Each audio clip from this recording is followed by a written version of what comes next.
this route for 20 years! Sir. Get me a supervisor right now! Sir, please. Sir, step back from the counter right now. Who the hell are Airport you, police, please? hands at your sides, Captain. This doesn't It concern does me. now. Step away from her, sir.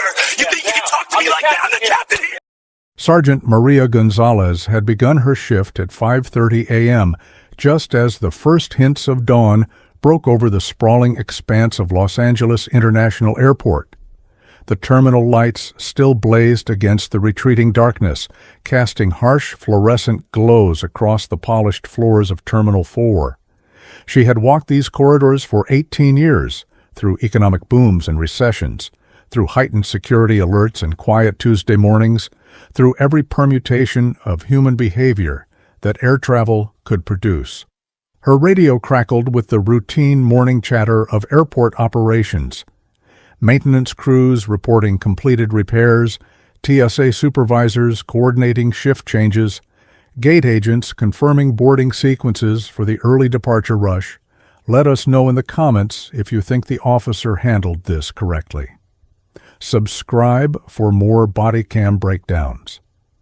Terminal 4 at LAX served as the primary hub for several major domestic carriers, and Friday mornings brought a particular intensity to operations. Business travelers rushed toward their gates with practiced efficiency, their roller bags cutting precise paths through the crowds. Families with young children clustered near charging stations, parents wrestling with car seats and oversized strollers while trying to corral energetic toddlers. The Starbucks near Gate 35 already had a line stretching 15 deep, desperate passengers willing to pay premium prices for mediocre coffee that would sustain them through cross-country flights. Sergeant Gonzalez moved through this controlled chaos with the calm assurance of a veteran, her presence both visible and unobtrusive, a reminder that order was being maintained. She had partnered with Officer Robert Chen for the past 3 years, and their working rhythm had developed into the kind of seamless coordination that only came from shared experience. Chen was stationed near the security checkpoint, monitoring the flow of passengers through the TSA screening area, while Gonzalez conducted a walking patrol of the gate areas. They maintained radio contact every 15 minutes, a protocol that allowed them to cover maximum ground while ensuring backup was never more than 90 seconds away. The morning had been blessedly routine so far. One medical call for an elderly passenger experiencing chest pains. Paramedics arrived within 4 minutes. Patient transported to UCLA Medical Center. One lost child reunited with frantic parents at Gate 29. The 6-year-old had wandered off to watch planes through the window, and one minor dispute over overhead bin space that required nothing more than her presence to resolve. Gate 42B was approximately 400 feet ahead on her patrol route, and from this distance everything appeared normal. The gate area was configured in the standard layout, rows of connected blue seating facing the floor-to-ceiling windows that overlooked the tarmac, a circular customer service desk where agents processed boarding passes and luggage tags, and the jet bridge, door that connected the terminal to whatever aircraft was currently docked. The morning light now streamed through those windows, illuminating a regional jet painted in the distinctive livery of a major carrier, its engines silent as ground crew completed final preparations. Approximately 60 passengers clustered around the gate area, some seated and scrolling through phones, others standing in the informal queue that would become boarding group 1. The digital display above the desk read, SFO departure 7:15, AM boarding, and gate agent Jessica Palmer stood behind the counter, her posture professional and alert as she scanned boarding passes for early boarders. Sergeant Gonzalez checked her watch, 6:42 a.m. The boarding process appeared to be progressing smoothly, with Palmer maintaining the controlled flow that kept operations on schedule. The sergeant had interacted with Palmer numerous times over the past 4 years and had consistently been impressed by the young woman's professionalism and composure under pressure.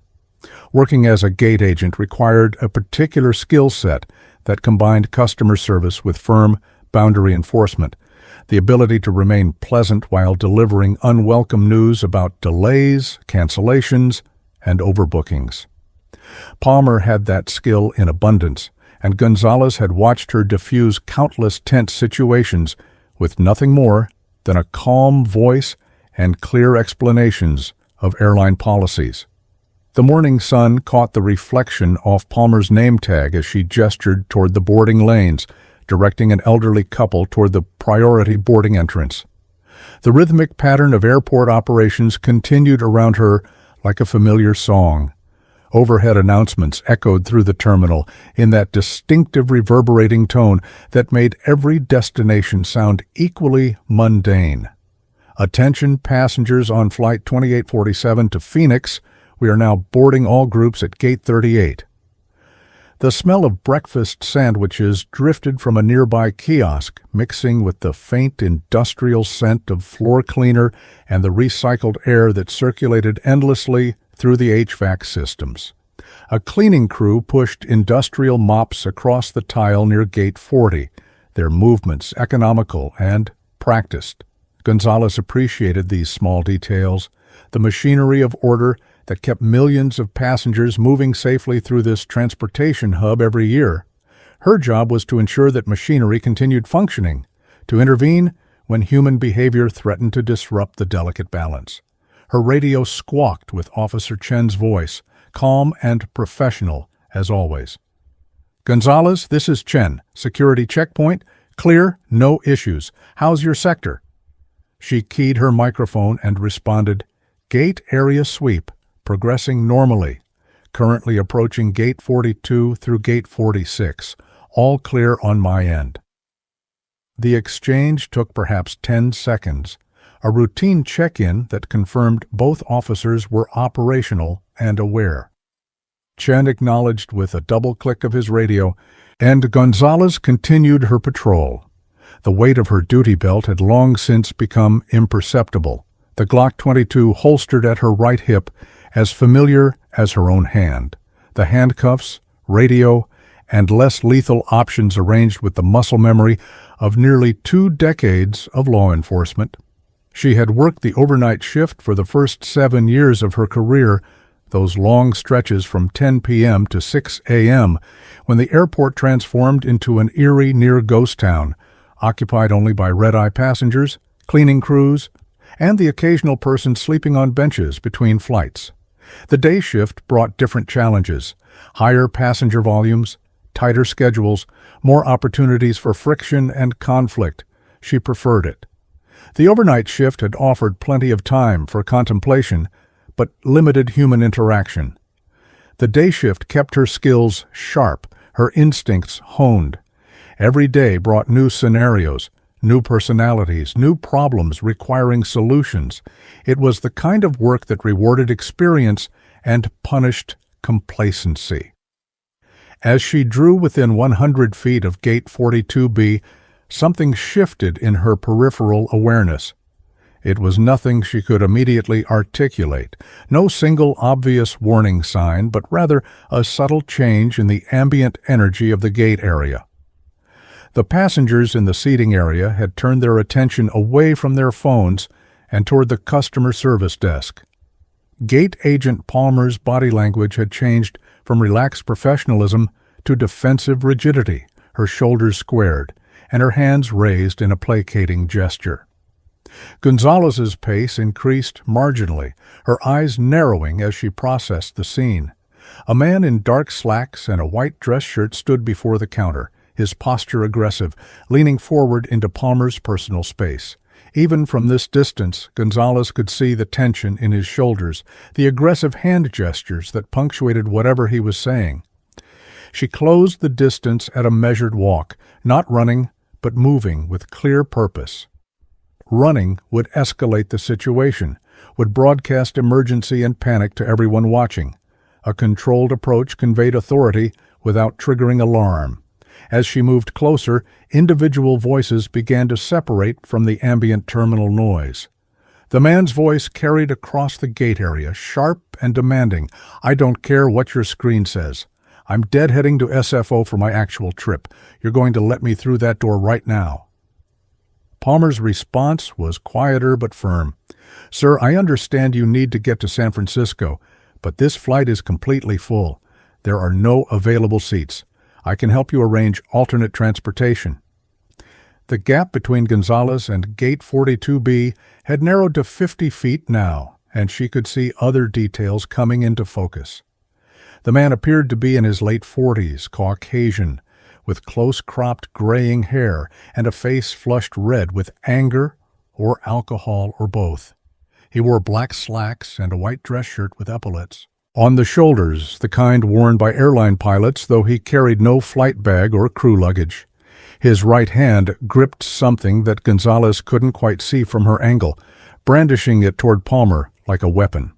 As she closed to 30 feet, the object resolved into an airline employee identification badge, the kind issued to flight crew members, which he was shoving repeatedly toward Palmer's face. His voice had risen to a near shout now, loud enough that passengers throughout the gate area were turning to watch. "Do you see this ID? Do you understand what PIC rated means? I have operational authority over this aircraft." Gonzalez had reached Gate 42B. Her hand moved to her radio, keying the microphone as she assessed the situation with the rapid-fire analysis that training and experience had burned into her neural pathways. "Chen, this is Gonzalez. I have a verbal disturbance at Gate 42B. Single male subject appears agitated. Stand by." She released the microphone and moved toward the customer service desk, her approach angled to give her clear sight lines to both the agitated man and Palmer. The gate agent's eyes flicked toward Gonzalez with visible relief, a momentary break in the professional mask that revealed genuine fear. The man continued his tirade, oblivious to Gonzalez's presence. "I've been flying for 20 years. You're some minimum-wage gate agent who probably can't even explain the difference between VREF and Vice, and you're going to tell me I can't access my own goddamn cockpit." The sergeant positioned herself 10 feet from the customer service desk, close enough to intervene physically if necessary, but maintaining enough distance to avoid triggering an immediate confrontation. Her voice cut through the man's rant with the practiced authority of 18 years of law enforcement.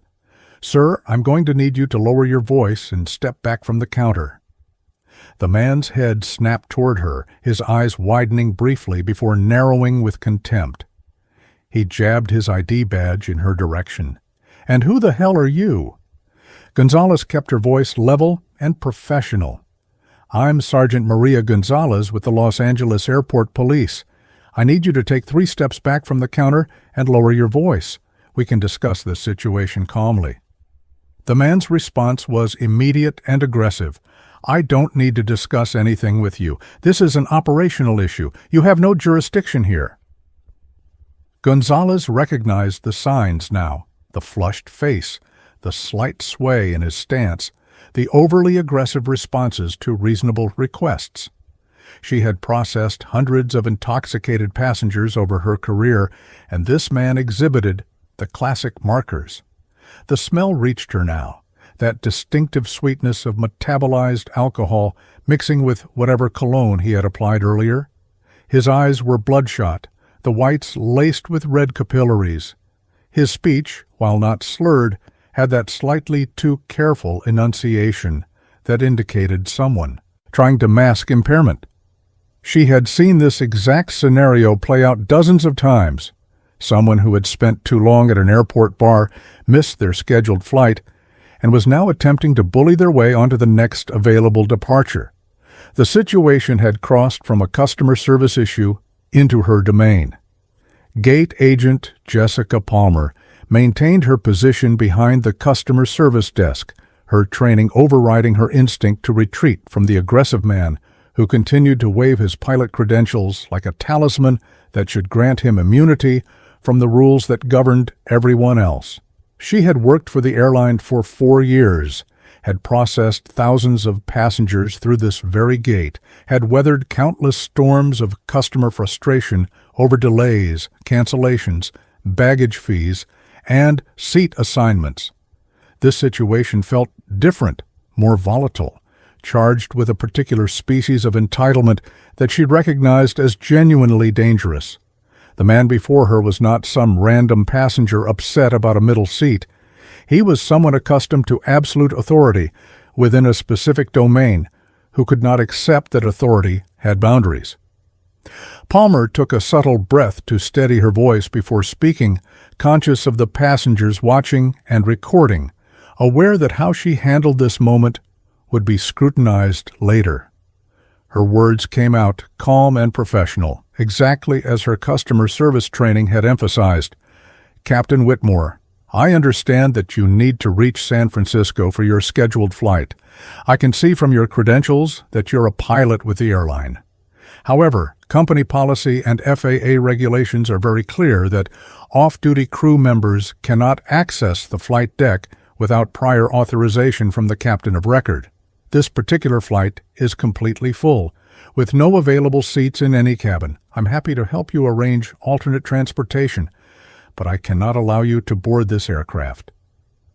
Captain David Whitmore's face darkened to a deeper shade of red, the veins in his temples becoming visible as his blood pressure spiked. He slammed his ID badge down on the counter with enough force to make Palmer flinch, the plastic clattering against the laminate surface. His voice rose to a volume that carried throughout the entire gate area, drawing stares from passengers in seats 30 feet away. "Cannot allow me, cannot allow me. I've logged over 15,000 flight hours. I've landed gear up. I've flown through Category 4 turbulence. I've done single-engine approaches into mountain airports that would make you piss yourself. You're telling me that some bureaucratic nonsense trumps operational necessity?" Sergeant Gonzalez had positioned herself at an angle that gave her clear sight lines to both Whitmore and Palmer, her body language projecting calm authority. She recognized the escalation pattern developing and intervened before it could spiral further. "Captain Whitmore, no one is questioning your experience or qualifications, but right now you need to take several steps back from this counter and lower your voice. Shouting at this gate agent is not going to change the situation. If you need to file a complaint about company policies, I'm sure the airline has procedures for that. But right now, you're creating a disturbance that's affecting other passengers." Her tone was firm but not aggressive, the measured delivery of someone accustomed to de-escalating tense situations through vocal control and deliberate phrasing. Whitmore turned his full attention to Gonzalez now, and she could see him conducting his own rapid assessment. Female officer, Hispanic, probably early 40s, 18 years of police experience evident in her bearing, not someone who would be intimidated by raised voices or credentials. His calculation was visible in the momentary silence that followed, the gears turning as he decided whether to comply or double down. He chose escalation. "A disturbance? I'm trying to get to work. Do you understand what happens if I don't make my flight out of SFO? An entire aircraft full of passengers gets delayed or canceled.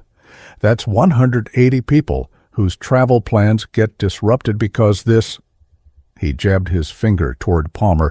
"Bureaucrat can't exercise basic common sense." Palmer's hands trembled slightly as she gripped the edge of the counter, but her voice remained steady. "Captain Whitmore, I've explained the policy. The decision isn't mine to make. The captain of this flight has not authorized flight deck access for off-duty crew. The aircraft is at maximum passenger capacity. These aren't arbitrary rules. These are federal security regulations implemented after September 11th. I'm sure you understand why they exist." It was a calculated appeal to his professional identity, an attempt to remind him that he, of all people, should understand the necessity of security protocols. The strategy backfired spectacularly. Whitmore's laugh was sharp and derisive. "Are you seriously lecturing me about 9/11 security protocols? I was flying the day the towers came down. I was in the air when they grounded every aircraft in North America. I've been through more security training than you've had hot meals.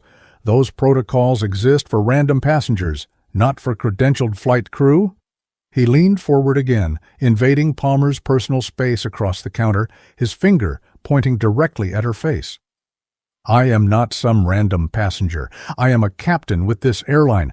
I have authority over this aircraft. Now stop wasting my time and open that door." Gonzalez's right hand moved to rest on her duty belt, not touching any specific tool, but signaling a readiness to escalate her response if necessary. Her voice sharpened, losing the diplomatic edge. "Captain Whitmore, you need to step back from that counter right now. You're creating an unsafe situation for this employee. Your credentials do not grant you the authority to intimidate airline personnel or violate their personal space. This is your final warning. Step back, lower your voice, and we can discuss alternate arrangements. If you continue this behavior, you will be removed from the gate area." The words were clear, the consequences explicit, the line drawn in unmistakable terms. For a moment, the situation hung in balance. Whitmore's body language tensed, his jaw clenched, and Gonzalez could see him wrestling with competing impulses. The authority-drunk certainty that his status should override all obstacles versus the rational understanding that he was seconds away from arrest. Passengers throughout the gate area had stopped pretending not to watch. At least a dozen phones were now openly pointed toward the confrontation, recording every word and gesture.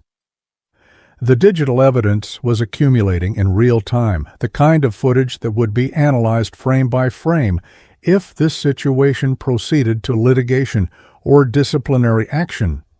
The overhead announcements continued their robotic litany in the background, utterly indifferent to the human drama unfolding at Gate 42B. Whitmore pulled back slightly, creating perhaps 6 inches of space between himself and the counter, a minimal compliance that allowed him to preserve the fiction that he was choosing to cooperate rather than submitting to authority. His voice dropped in volume but gained a condescending edge. "Fine, I'm stepping back. Happy? Now let me explain something to both of you, because clearly neither of you understands how airline operations actually work." He crossed his arms over his chest, adopting a lecturing posture. When a pilot is deadheading to their base to operate a scheduled flight, that is not recreational travel. That is part of their duty assignment. The company is legally obligated to ensure I reach my aircraft. If I don't make that flight, the company faces massive costs, rebooking 180 passengers, crew duty time violations, potential FAA penalties, all because you, his eyes fixed on Palmer, can't grasp basic operational priorities. Palmer's professional composure was cracking now, the stress of the confrontation bleeding through despite her training. Her voice wavered slightly as she responded, "Captain Whitmore, I understand operational priorities. I'm explaining that this particular flight has no physical space for an additional person. Every seat is occupied. We cannot violate FAA capacity regulations. The company has protocols for situations like this. They can arrange ground transportation or book you on the next available flight. But I cannot manufacture a seat that doesn't exist." It was a perfectly reasonable explanation, delivered with admirable patience given the circumstances, and it infuriated Whitmore further. He uncrossed his arms and leaned forward again, his face inches from the protective plexiglass that separated the customer service area from the public space. "I don't need a seat. I need access to the flight deck. Do you know what a jump seat is? It's specifically designed for crew members to occupy during ferry flights. I'm not asking for first class and a warm towel. I'm asking for basic professional courtesy." His voice had risen again, the volume creeping back toward shouting. Several passengers near the gate had gathered their belongings and moved to seats farther away, creating a visible buffer zone around the confrontation.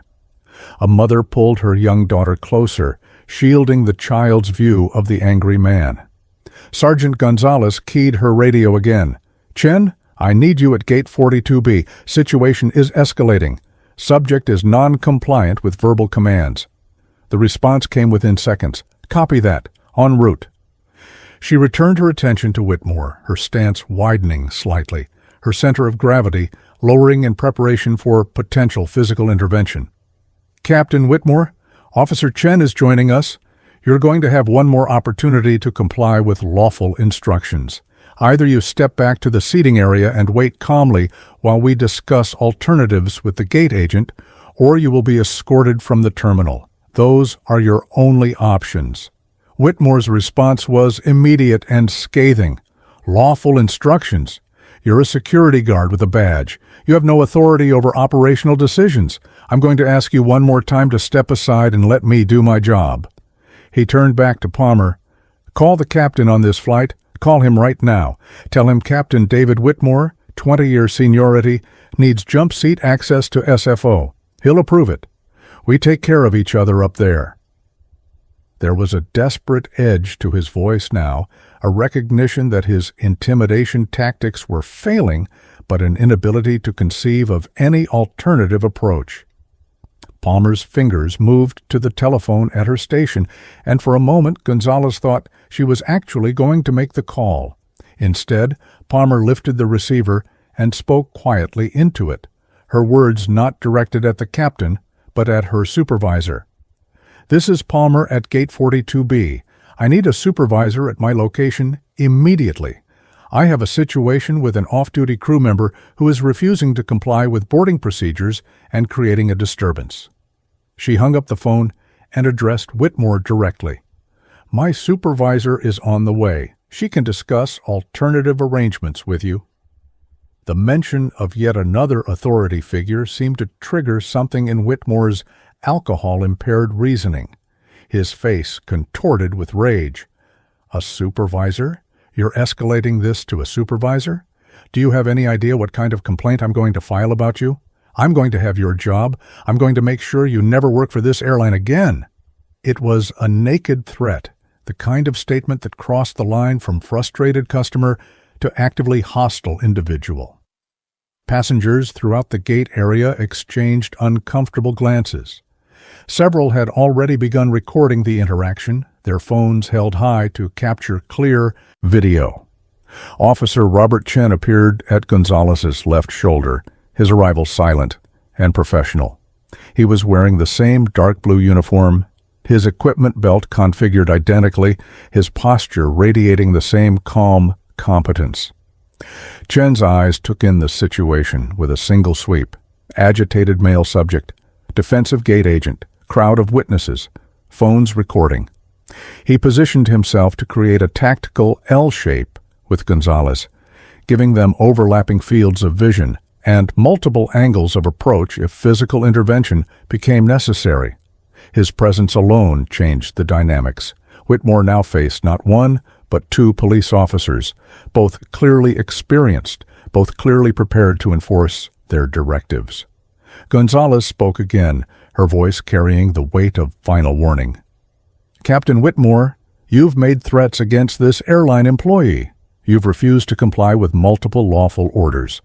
Officer Chen and I are giving you one last opportunity to de-escalate this situation voluntarily.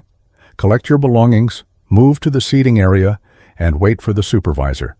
If you continue this behavior, you will be placed under arrest. Do you understand what I'm telling you?" The words were chosen with legal precision, creating a clear record of warnings given and opportunities for compliance offered. Whatever happened next would be Whitmore's choice. Whitmore looked from Gonzalez to Chen and back again, his alcohol-compromised judgment failing to process the severity of his situation. His response encapsulated the entire toxic worldview that had brought him to this moment. "You two don't get it. I'm not some random drunk causing problems. I'm a professional. I've got more responsibility in my little finger than both of you will ever have. When I'm in that left seat, 180 lives depend on my decisions. I make life or death calls every single flight. And you're going to threaten me with arrest over some petty gate policy?" His voice had taken on a plaintive quality now, almost whining, the voice of someone who genuinely could not comprehend why his status was not insulating him from consequences. Palmer had stepped back from the counter, creating maximum distance between herself and Whitmore, her hand resting on the telephone as though ready to summon additional help. Her supervisor had not yet arrived, and the delay was allowing the situation to ferment, pressure building with nowhere to release. Passengers in the boarding queue had abandoned any pretense of lining up, clustering instead in small groups near the windows, watching the confrontation with the morbid fascination usually reserved for car accidents. Gate 42B had transformed from a routine boarding operation into a live theater of authority confrontation, and everyone present understood they were witnessing something that would likely go viral. The escalation had reached a critical threshold. Captain David Whitmore's frustration had metastasized into something darker and more volatile during the 90 seconds since Officer Chen's arrival.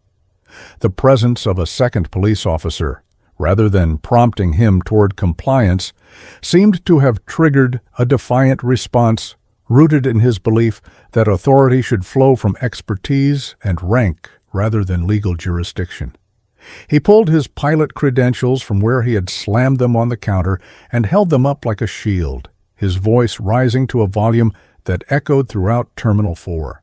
"You want to see authority? This is authority. 4 gold bars. Captain, do you know what these bars mean? They mean I'm in command of a multi-million-dollar aircraft. They mean the FAA trusts me with hundreds of lives, and you're telling me some rent-a-cop gets to override my professional judgment?"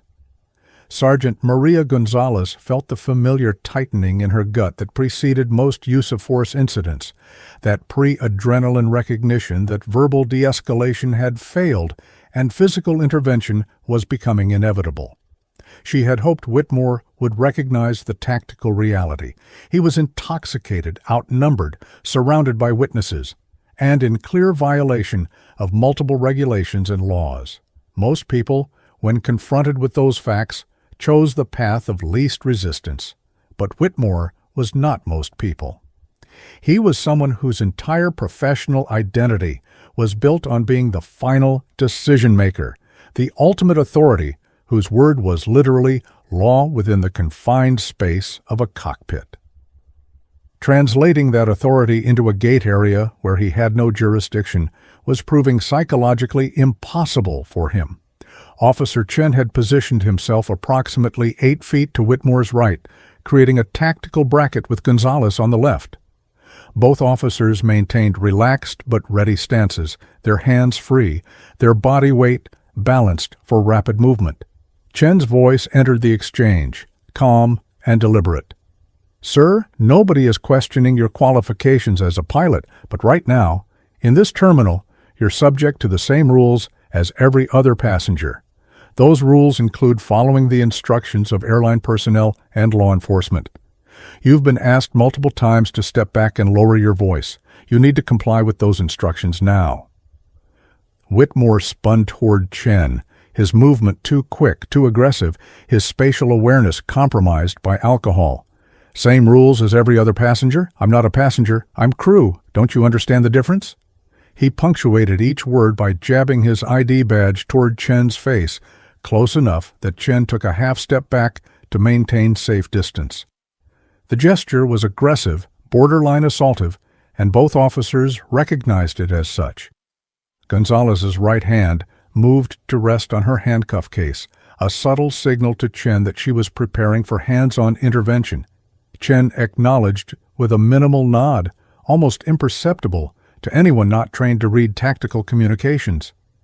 Gate agent Jessica Palmer had retreated to the far end of the customer service desk, her phone now in her hand, presumably texting her supervisor about the deteriorating situation. Her face showed undisguised fear.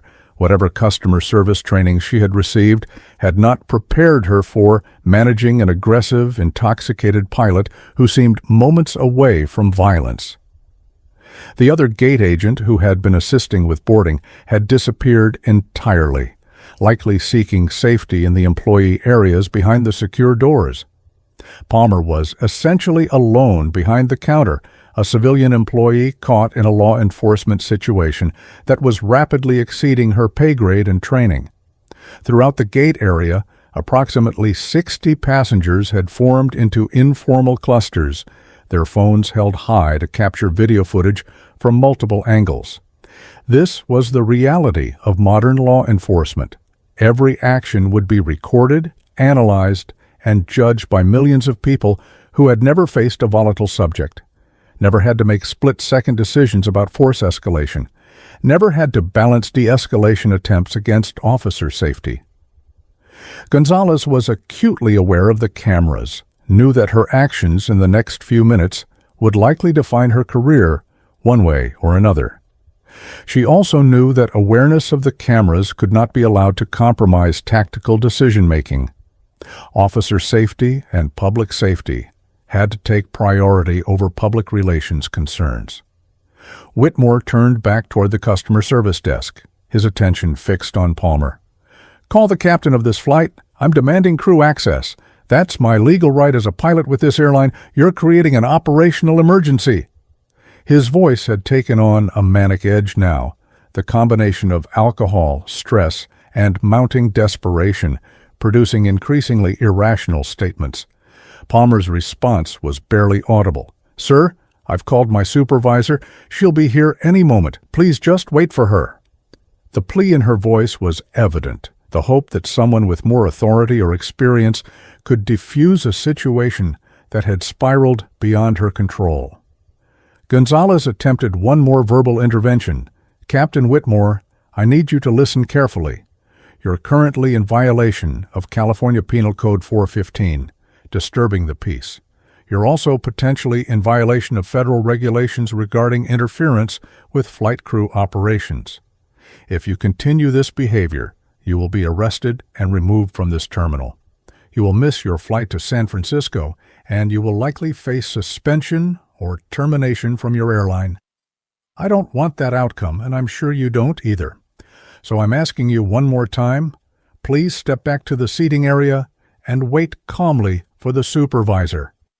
The citation of specific legal codes seemed to penetrate Whitmore's alcohol-fogged awareness, and for a moment his expression shifted toward something like fear.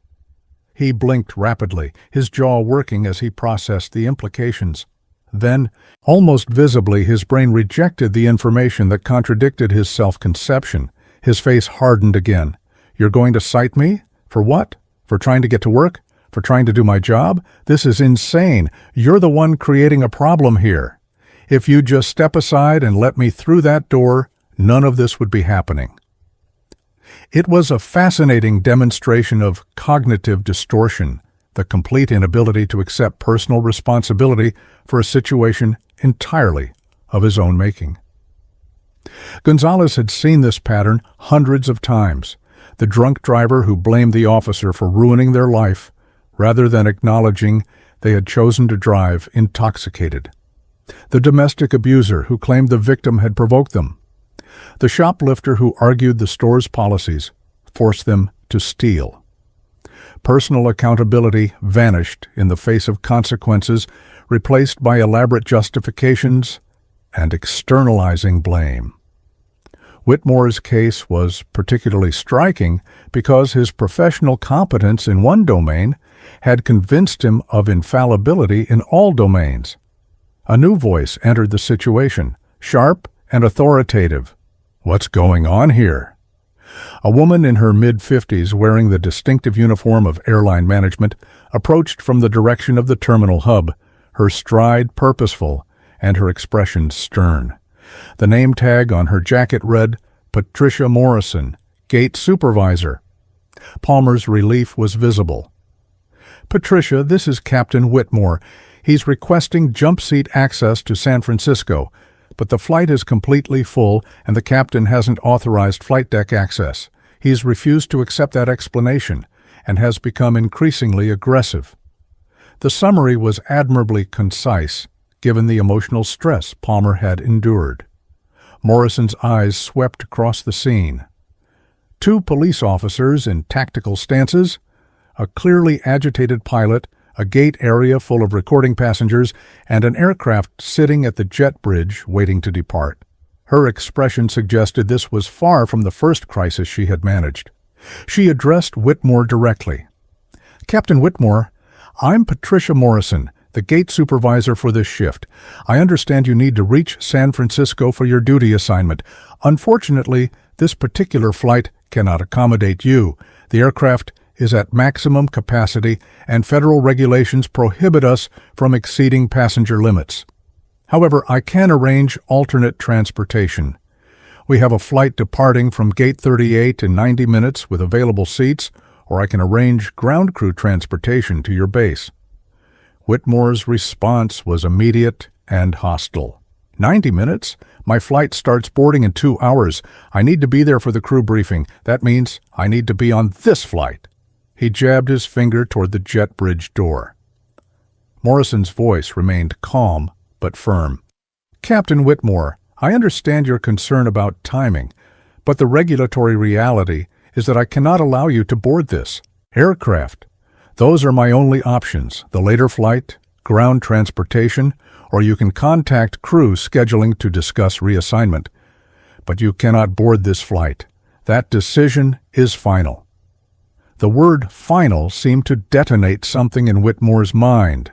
His face flushed an even deeper red, and his hands clenched into fists at his sides. "Final? Final? You don't get to make final decisions about crew operations. I'm going through that door. You can write me up. You can file a complaint. You can do whatever bureaucratic nonsense you want, but I'm getting on that plane." He took 2 quick steps toward the jet bridge entrance, moving with the aggressive determination of someone who had decided confrontation was preferable to compliance. Sergeant Gonzalez moved to intercept, her path angling to place herself between Whitmore and the jet bridge door. Her voice cut through the escalating chaos. "Captain Whitmore, stop right there. Do not approach that door. If you take one more step, you will be placed under arrest." The command was loud, clear, and backed by the implicit threat of force. Officer Chen had moved simultaneously, closing the tactical bracket and preparing to assist if Whitmore attempted to physically breach the jet bridge entrance. The passengers throughout the gate area collectively inhaled, the tension palpable, everyone recognizing they were witnessing the moment before violence. Whitmore stopped, his body vibrating with suppressed rage or adrenaline or alcohol-fueled recklessness. He turned to face Gonzalez directly, and his next words were delivered with chilling deliberation. "You're threatening to arrest me for trying to access an aircraft I'm qualified to fly? Do you understand how completely insane that is? I have more flight hours than you have years of life, kid. I've made decisions under pressure that you can't even imagine. And you're going to pull some badge-heavy power trip because you need to feel important?" The insult was calculated, designed to provoke, an attempt to shift the narrative from his misconduct to alleged police overreach. Gonzalez's expression remained neutral, her voice steady. "Captain Whitmore, your flight hours are irrelevant to this situation. What is relevant is that you've been lawfully instructed by airline personnel and law enforcement to step back from this gate. You've refused to comply. You've made threats against an airline employee. You've created a public disturbance affecting dozens of passengers. If you take another step toward that jet bridge door, you will be arrested for trespassing at a minimum. That is not a threat. That is a statement of legal fact." For several seconds, Whitmore stood frozen, his mind visibly processing the collision between his expectations and reality. The entire gate area had gone silent except for the background noise of terminal operations and the faint hum of the aircraft's auxiliary power unit. Morrison had pulled out her own phone, presumably documenting the incident or contacting higher management. Palmer remained pressed against the back wall of the customer service area, her face pale. Chen maintained his tactical position, ready to move on Gonzalez's signal. The passengers watched with the fixed attention of people witnessing a car crash in slow motion. Then Whitmore's right hand moved to his pocket, a gesture fast enough to trigger alarm responses in both officers. "Hands out of your pockets," Gonzalez barked, her own hand dropping to her duty belt. Whitmore's hand emerged, holding his cell phone. "I'm calling the chief pilot. This is harassment. This is illegal detention." His fingers fumbled with the phone's screen, his fine motor control degraded by stress and alcohol. He raised the phone to his ear, apparently reaching someone. "Yeah, it's Dave Whitmore. I'm at LAX Terminal 4 being harassed by airport police because I'm trying to deadhead to SFO. They're threatening to arrest me. You need to call down here and straighten this out." The one-sided conversation continued for perhaps 30 seconds, Whitmore's voice growing increasingly agitated as whoever was on the other end apparently failed to provide the support he expected. Finally, his expression crumbled into disbelief. "What? No, I haven't been drinking. Well, I had one drink at the lounge, but that's completely irrelevant. Fine. He ended the call and threw his phone onto a nearby seat with enough force that it bounced and clattered to the floor. The gesture was pure frustrated rage, the tantrum of someone unaccustomed to hearing the word no. Morrison seized the momentary opening. "Captain Whitmore, I've just been informed by operations that you've been removed from today's flight assignment pending an investigation. You need to leave the terminal immediately. If you have personal belongings in the flight crew lounge, security will escort you to collect them, but you cannot remain in this gate area." The news should have de-escalated the situation. Whitmore's stated objective of reaching San Francisco for his duty assignment was now moot, eliminating any rational reason to continue the confrontation. Instead, it seemed to unhinge him completely. His voice rose to a scream that could probably be heard 3 gates away. "You're grounding me? You're taking away my flight? I've been flying for 20 years without a single incident. This is my career. This is my life." The raw desperation in his voice was almost pitiful, a glimpse of the human cost of his poor decisions. But that moment of vulnerability passed quickly, replaced by renewed aggression. "This is all her fault." He pointed at Palmer. "If she had just done her job and let me through, none of this would have happened. I'm going to sue her. I'm going to sue the airline. I'm going to sue all of you." The escalation had reached critical mass. The atmosphere in Gate 42B had transformed from tense to genuinely dangerous. Captain David Whitmore stood approximately 12 feet from the jet bridge door, his body language conveying the aggressive energy of someone balancing on the knife edge between explosive action and collapse. Sergeant Maria Gonzalez and Officer Robert Chen had adjusted their positions to create a physical barrier between Whitmore and both the jet bridge entrance and gate agent Jessica Palmer, their stances wide and stable, their hands free and ready. The 60-plus passengers who had been waiting to board or watching the confrontation had largely retreated to the periphery of the gate area, creating a 20-foot buffer zone around the central drama. Cell phone cameras continued recording from multiple angles, capturing every word and gesture for the algorithmic judgment of social media. Gonzalez had reached the point in the encounter where de-escalation tactics had been exhausted and the situation demanded clear action. Her voice carried the flat, affectless tone of someone shifting from negotiation to enforcement. "Captain Whitmore, you have 3 options at this point. Option 1, you leave this gate area voluntarily and exit the terminal. Option 2, you allow us to escort you from the terminal without resistance. Option 3, you continue this behavior and we place you under arrest. Those are your only choices. You have 10 seconds to decide." The ultimatum was delivered without anger or emotion, simply the mechanical laying out of consequences that would now proceed according to policy and law, rather than individual discretion. Whitmore's laugh was sharp and slightly manic. 10 seconds? You're giving me a countdown like I'm some criminal? I'm a professional pilot. I pay more in taxes than you make in a year. You don't get to give me ultimatums." His hands gesticulated wildly as he spoke, the movements erratic and uncontrolled.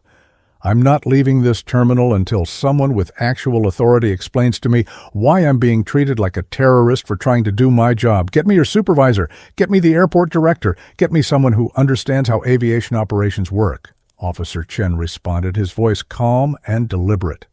Sir, Sergeant Gonzalez is the supervising officer for this sector. Her authority here is absolute. You've been given lawful orders by both airline personnel and law enforcement. Your compliance is not optional. The 10-second countdown has started. He glanced at his watch, making a show of timing the interval. The gesture was tactical.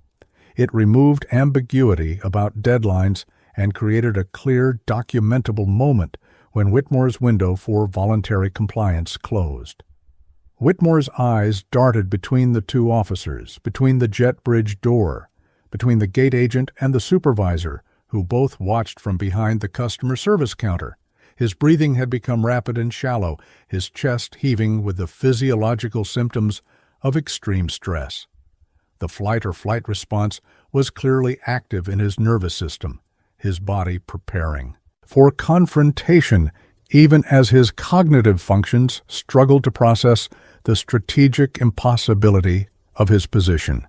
He was one man facing two trained police officers with backup minutes away, surrounded by witnesses and cameras, legally in the wrong, physically outmatched, and increasingly desperate.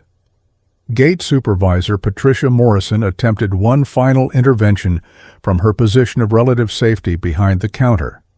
Captain Whitmore, please listen to the officers. This situation can still be resolved without arrest if you just calm down and leave the gate area. I can have someone from employee assistance meet you at the terminal exit. We can schedule a meeting next week to discuss what happened. But right now you need to leave. Please. Her tone was almost maternal, the patient pleading of someone trying to talk a family member back from a ledge.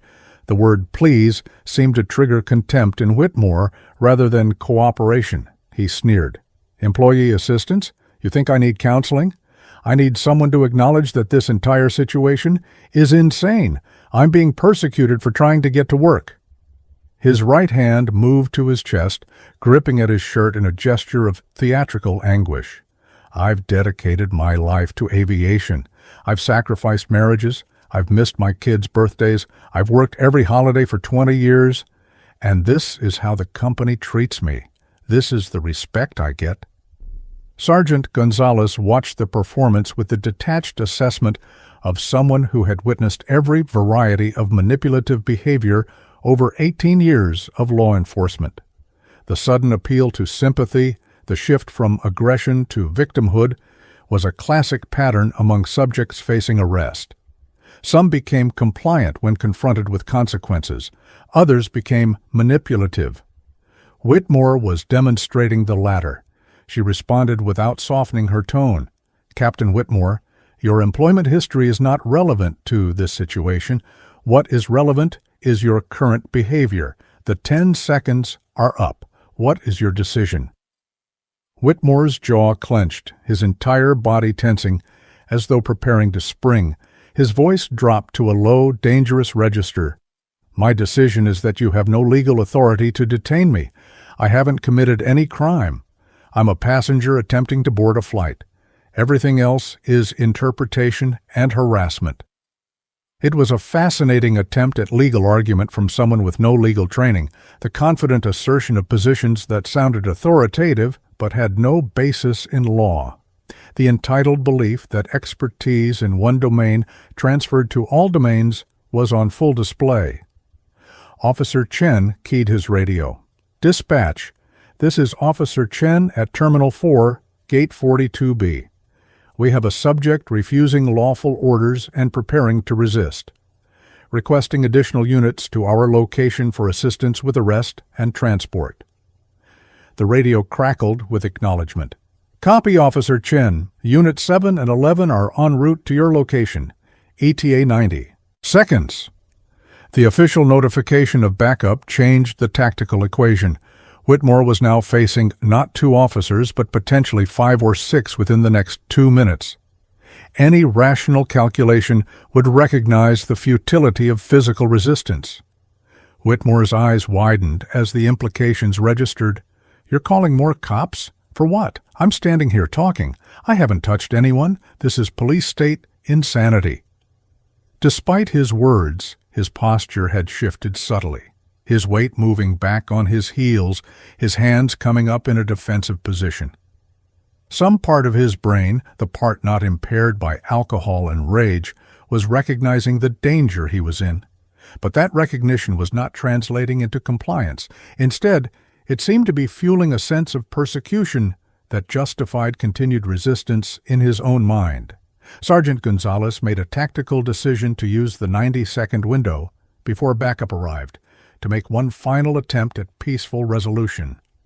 "Captain Whitmore, I want to be very clear about what happens next. When the other officers arrive, we are going to place you under arrest unless you voluntarily leave this terminal right now. If you resist arrest, we will use the force necessary to gain compliance. That might include physical restraint, pressure point control, or other pain compliance techniques. You will likely be injured. You will definitely be charged with resisting arrest in addition to the other charges." All of this is being recorded on multiple body cameras and civilian phones. The video will be analyzed by our department, by prosecutors, and by millions of people online. That is your future if you don't walk away right now. The explanation was deliberately graphic, designed to pierce through Whitmore's alcohol-impaired judgment by forcing him to visualize the concrete consequences of continued resistance. Some officers avoided such detailed warnings, preferring to maintain tactical surprise. Gonzalez had learned over her career that clear articulation of consequences actually reduced the frequency of violent confrontations by eliminating ambiguity. Subjects who understood exactly what was coming often made better decisions than subjects who could preserve the fantasy that they might talk or fight their way out. Whitmore's response suggested the warning had penetrated at least partially.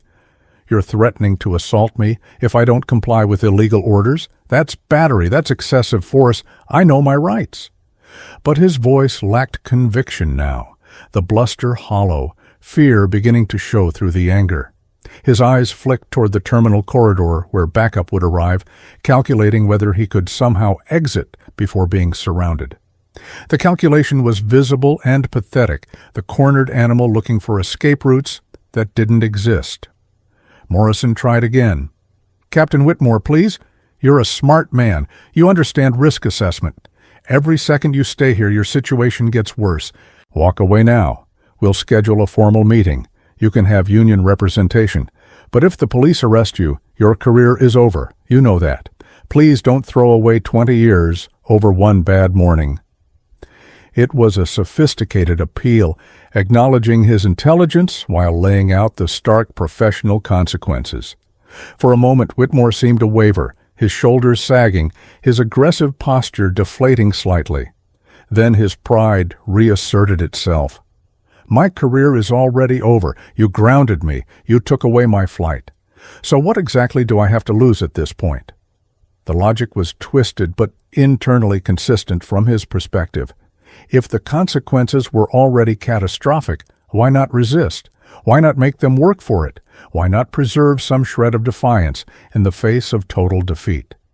It was the reasoning of someone whose identity was so wrapped up in professional status that its loss meant complete dissolution of self. Officer Chen spotted the approaching backup officers in his peripheral vision. "Sergeant, additional units arriving." 2 more uniformed officers appeared at the edge of the gate area, taking in the scene and moving to establish a tactical perimeter. Their arrival changed the body language of everyone present. The observing passengers pulled back further, creating more space. Gate Agent Palmer visibly relaxed slightly, knowing more professional help had arrived. Whitmore's face drained of color as he recognized the closing window for any path except arrest and forcible removal. Gonzalez made the final call. "Captain Whitmore, this is your last opportunity. Leave voluntarily or be arrested. Choose now. Her hand moved to her handcuffs, the metallic click of the case opening audible in the tense silence. The gesture was symbolic and practical. It signaled the end of negotiation and the beginning of enforcement. Whitmore stared at the handcuffs, then at the 4 officers now surrounding him in a loose box formation, then at the jet bridge door that had been his objective and was now completely inaccessible. His voice emerged as a broken whisper. "This isn't right. This isn't how this was supposed to go." The statement was addressed to no one in particular, a lament for the collision between expectation and reality. Then, in a final act of defiance born from inability to accept defeat, he took 3 quick steps toward the jet bridge door, his hand reaching for the handle, his body language conveying desperate determination to salvage something from the wreckage of his morning. It was the tipping point, the arrestable action, the moment when words ended and physical enforcement began. Sergeant Gonzalez moved. The tactical situation transformed in the span of 2 seconds. Captain David Whitmore's hand had just closed around the handle of the jet bridge door when Sergeant Maria Gonzalez's voice cut through the air with the sharp authority of someone who had issued thousands of commands in thousands of confrontations. "Stop! Do not open that door! Hands away from the door now!" Her body was already in motion, closing the 8-foot gap with practiced efficiency, her right hand extended in a stop gesture, while her left hand moved to her duty belt. Officer Robert Chen reacted simultaneously, his angle of approach complementary to Gonzalez's. The 2 officers moving with the coordinated precision of partners who had trained together extensively. Whitmore's hand hesitated on the door handle, his alcohol-impaired nervous system lagging behind the rapid developments. His head turned toward Gonzalez, his expression a mixture of defiance and confusion, the look of someone who had committed to an action but was now facing the immediate consequences. For a microsecond, the situation hung in balance. Would he release the handle and step back, or would he attempt to open the door and force entry onto the aircraft? The 2 backup officers had positioned themselves to block any attempt at retreat, creating a box formation that left Whitmore with nowhere to go except compliance or arrest. Gate Supervisor Patricia Morrison's voice rose in alarm. "Captain Whitmore, step away from that door immediately. That's a direct order." Her authoritative tone carried the weight of airline management, but it was unclear whether any civilian authority could penetrate the fog of desperation and entitlement that was driving Whitmore's decisions. Gate agent Jessica Palmer had pulled out her phone and appeared to be recording the confrontation, adding to the multiple angles of documentation that would later be used to reconstruct every moment of what was about to happen. Gonzalez had closed to within 4 feet of Whitmore, her voice dropping to a more controlled volume, but losing none of its command presence. "Captain Whitmore, remove your hand from that door. You are not authorized to open that door. If you attempt to access that aircraft, you will be arrested for trespassing on a secured aircraft, interference with flight crew operations, and any other applicable charges. This is your final warning. Remove your hand from the door now."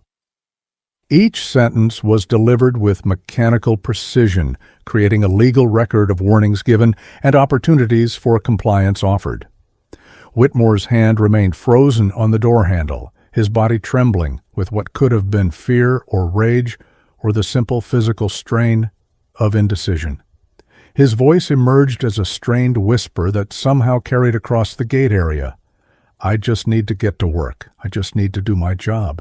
Why won't anyone let me do my job?" There was a plaintive quality to the words, almost childlike, the bewildered frustration of someone whose mental model of how the world should work was colliding catastrophically with how it actually worked. Officer Chen had positioned himself at Whitmore's right side, creating an L bracket with Gonzalez on the left. His hand rested on his handcuffs, ready to deploy the moment Gonzalez gave the signal.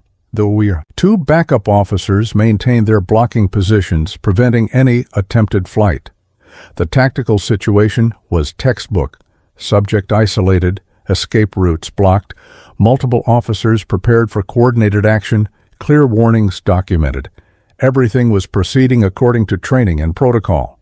The only variable was Whitmore himself, and his decision in the next few seconds would determine whether this ended with voluntary compliance or forcible arrest. Gonzalez's voice softened fractionally, a final attempt at appealing to whatever rational thinking remained in Whitmore's alcohol-impaired brain. "Captain Whitmore, I understand you're having a difficult morning. I understand you're frustrated, but opening that door will not solve your problems. It will create much bigger problems. You'll be charged with federal crimes. You'll lose your pilot's license permanently. Your career will be over. All for nothing, because you're still not getting on that plane. Please, remove your hand from the door and turn around slowly. We can still resolve this without arrest if you comply right now." For several heartbeats, nothing happened. Passengers throughout the gate area collectively held their breath. The background noise of the terminal seemed to fade, the omnipresent announcements and rolling luggage and conversation all receding into white noise. The entire world had narrowed to this single moment. One man's hand on a door handle, 4 officers poised for action, and the question of whether pride and alcohol would override survival instinct and basic rationality. Then Whitmore's fingers loosened on the handle. His hand dropped to his side. His shoulders sagged in what appeared to be defeat or resignation. He turned slowly away from the door, his movements deliberate and non-threatening, his eyes finding Gonzalez's face. For a moment, relief flickered through the tension. Gonzalez's posture relaxed marginally, her hand moving away from her handcuffs. Morrison exhaled audibly from behind the customer service counter. Chen adjusted his stance, preparing to guide Whitmore toward the terminal exit rather than toward custody. But the relief was premature. Whitmore's face suddenly contorted with renewed rage, his momentary compliance evaporating like morning dew under harsh sun. His voice exploded in a scream that startled everyone in the gate area. "No, this is wrong! I'm a captain! I have authority! You can't treat me like this!" His right arm swung out in a wide, sweeping gesture that caught Gonzalez across her left shoulder. Not a punch, but an aggressive shove that forced her to take a step back to maintain balance. The physical contact crossed an irrevocable line. Officer Chen's response was instantaneous. "Hands! Watch his hands!" His own hands moved to secure Whitmore's right arm, attempting to control the limb that had just struck a police officer. Gonzalez recovered her balance and moved to secure Whitmore's left side, her training overriding any emotional response to being shoved. The 2 backup officers closed in, the box formation collapsing into a controlled takedown position. Whitmore found himself suddenly surrounded by 4 officers, all making contact, all issuing commands. "Stop resisting. Put your hands behind your back. Get on the ground." The commands overlapped into a wall of verbal instructions delivered in the elevated tones that officers used to establish control through overwhelming presence. Whitmore did not comply. Instead, he thrashed against the officer's grips, his movements wild and uncoordinated, but fueled by desperation. His voice continued in a continuous scream. "Get off me! You have no right! I'm calling my lawyer! This is assault! This is illegal! I'm a pilot! I'm a pilot!" The repeated invocation of his professional status had become a mantra, as though saying it enough times would somehow alter the legal reality of his situation. Gonzalez's body camera captured every moment in high definition. Whitmore's aggressive shove, the officer's professional response, his continued resistance, the careful application of control techniques. Her voice cut through the chaos with practiced authority. "Captain David Whitmore, you are under arrest for battery on a police officer, resisting arrest, and trespassing. You have the right to remain silent. Anything you say can and will be used against you in a court of law. She was delivering Miranda warnings in the middle of an active struggle, maintaining legal protocols, even as Whitmore fought against 4 officers attempting to bring him to the ground for handcuffing. Officer Chen had secured Whitmore's right arm and was applying a standard control hold, using leverage rather than brute force to guide the struggling man toward a prone position. One of the backup officers, a stocky Hispanic man whose name tag read Ramirez, had secured Whitmore's left arm. The 4th officer, an Asian woman named Park, was controlling Whitmore's lower body, preventing him from kicking. The takedown was proceeding according to training, multiple officers distributing the force. Clear verbal commands continuing throughout, no strikes or punches, just controlled application of joint locks and pressure points to overcome resistance.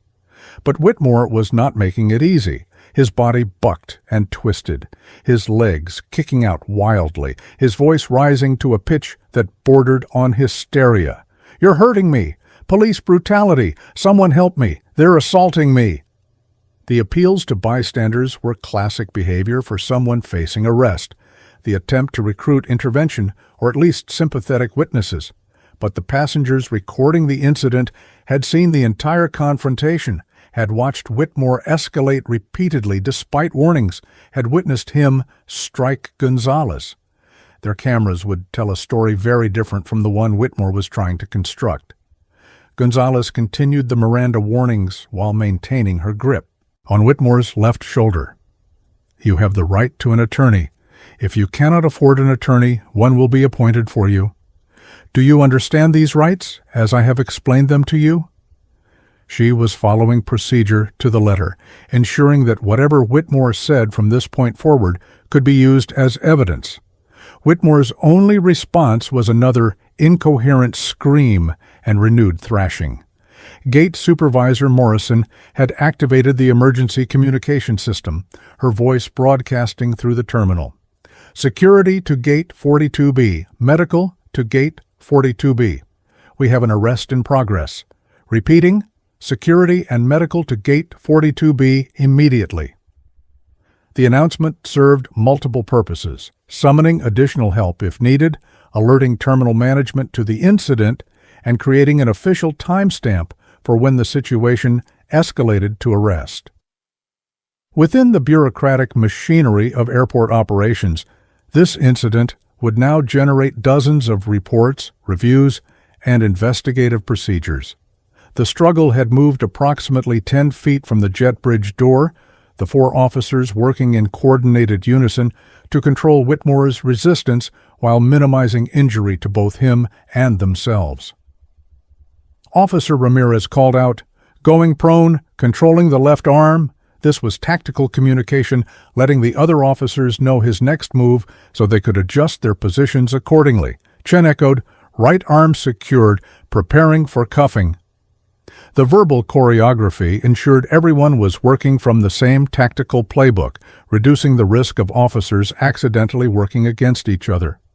Whitmore's resistance was beginning to fade, the combination of alcohol, exertion, and the reality of being controlled by 4 trained officers taking its toll. His movements became less coordinated, more desperate, the flailing of someone who had lost the physical struggle but couldn't quite accept defeat. His voice had dropped from screaming to a kind of anguished moaning. "My shoulder. You're breaking my shoulder. I can't breathe. This is killing me." The claims of injury were almost reflexive, the standard litany of complaints that subjects under arrest deployed in hopes of forcing officers to release their grips. Sergeant Gonzalez responded in a calm, measured tone. "Captain Whitmore, if you stop resisting, we can reduce the pressure. Your injuries are a result of your resistance. Stop fighting, and we can get you into a more comfortable position." It was both a tactical statement and a legal one, making clear that any injury resulted from Whitmore's own actions rather than excessive force, while simultaneously offering a path to reduce discomfort through compliance. The statement would be captured on multiple cameras and would form part of the use of force documentation. Officer Park had successfully controlled Whitmore's legs, using a knee-on thigh position that prevented kicking without placing pressure on his back or neck. Modern police training had evolved significantly around positional asphyxia risks, and the officers were carefully avoiding any holds or positions that could compromise breathing. Whitmore's claims that he couldn't breathe were contradicted by his ability to scream continuously, but the officers were nonetheless monitoring his respiration and positioning to ensure safety. The gate area had transformed into a tableau of modern law enforcement. Officers in tactical positions controlling a resisting subject, civilian witnesses recording from multiple angles, airport employees maintaining safe distance while monitoring the situation, and the background hum of terminal operations continuing indifferently. The whole scene would be analyzed in painful detail later, by supervisors reviewing body camera footage, by prosecutors building their case, by defense attorneys looking for procedural violations, by social media commentators forming instant judgments based on incomplete information. The final stage of the arrest was approaching. The handcuffing, the end of physical struggle, the transition from active resistance to secured custody. The moment Officer Robert Chen produced his handcuffs, the metallic ratcheting sound cutting through the chaos of Captain David Whitmore's continued protests, the nature of the confrontation underwent its final transformation. What had been a struggle between competing wills, Whitmore's intoxicated certainty that his credentials entitled him to special treatment versus the officer's professional obligation to enforce rules uniformly, was now a simple matter of physics and procedure. 4 trained law enforcement officers had established control over one resisting subject, and the outcome was no longer in doubt. The only remaining variable was how much additional resistance Whitmore would offer before accepting the inevitability of his arrest.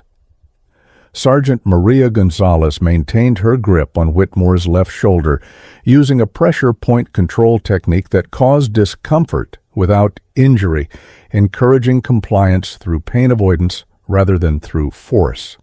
Her voice remained steady and professional, despite the exertion of the struggle.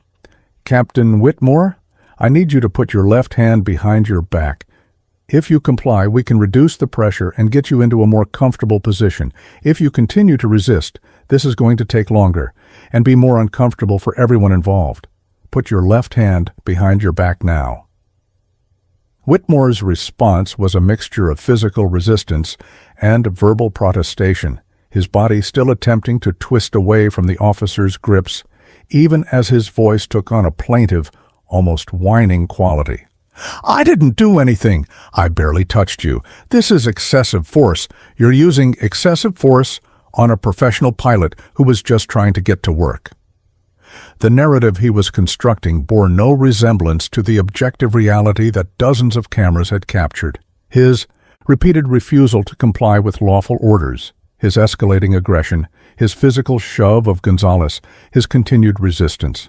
But in his alcohol-impaired mental state, he seemed genuinely to believe his own version of events. Officer Ramirez, who had secured Whitmore's right arm, was applying a standard wrist lock that gave him mechanical advantage over Whitmore's attempts to pull away. His voice joined the chorus of commands. "Right hand coming back. Control the left hand. Get that left hand behind his back." The coordination between the 4 officers was precise, each one controlling a specific part of Whitmore's body, each one communicating their actions to ensure everyone stayed synchronized. This was textbook arrest technique, the kind of coordinated effort that training emphasized to prevent both officer injury and excessive force. Gate agent Jessica Palmer had retreated to the farthest corner of the customer service area, her face pale and her hands shaking as she continued to record the incident on her phone. Gate supervisor Patricia Morrison stood beside her, one hand on Palmer's shoulder in a gesture of support or reassurance. Morrison's expression was grim but professional. She had undoubtedly witnessed difficult situations before, though perhaps none quite as spectacular as a senior pilot being arrested at a gate during the morning departure rush.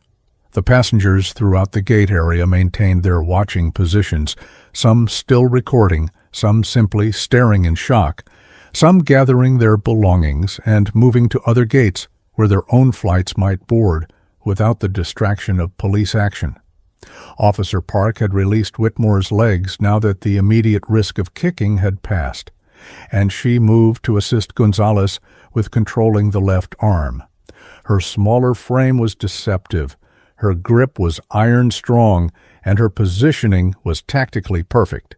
She called out, "Assisting with left arm control, bringing it back." Between Park's pull and Gonzalez's pressure point manipulation, Whitmore's left arm was forced behind his back, despite his continued attempts at resistance. The biomechanics were simple. 4 trained officers using proper technique could overcome one resisting subject, regardless of that subject's size or strength. Chen had successfully secured Whitmore's right hand in a handcuff, the metal bracelet clicking into place with a sound that had a certain finality to it. His voice announced the success. Right hand cuffed, securing left. He moved the open cuff toward where Park and Gonzalez had positioned Whitmore's left hand, the choreography practiced and efficient. Whitmore made one final attempt at resistance, his body bucking against the officer's grips, his voice rising to a howl. "No, you can't do this. I'm a captain. I have rights. This is illegal."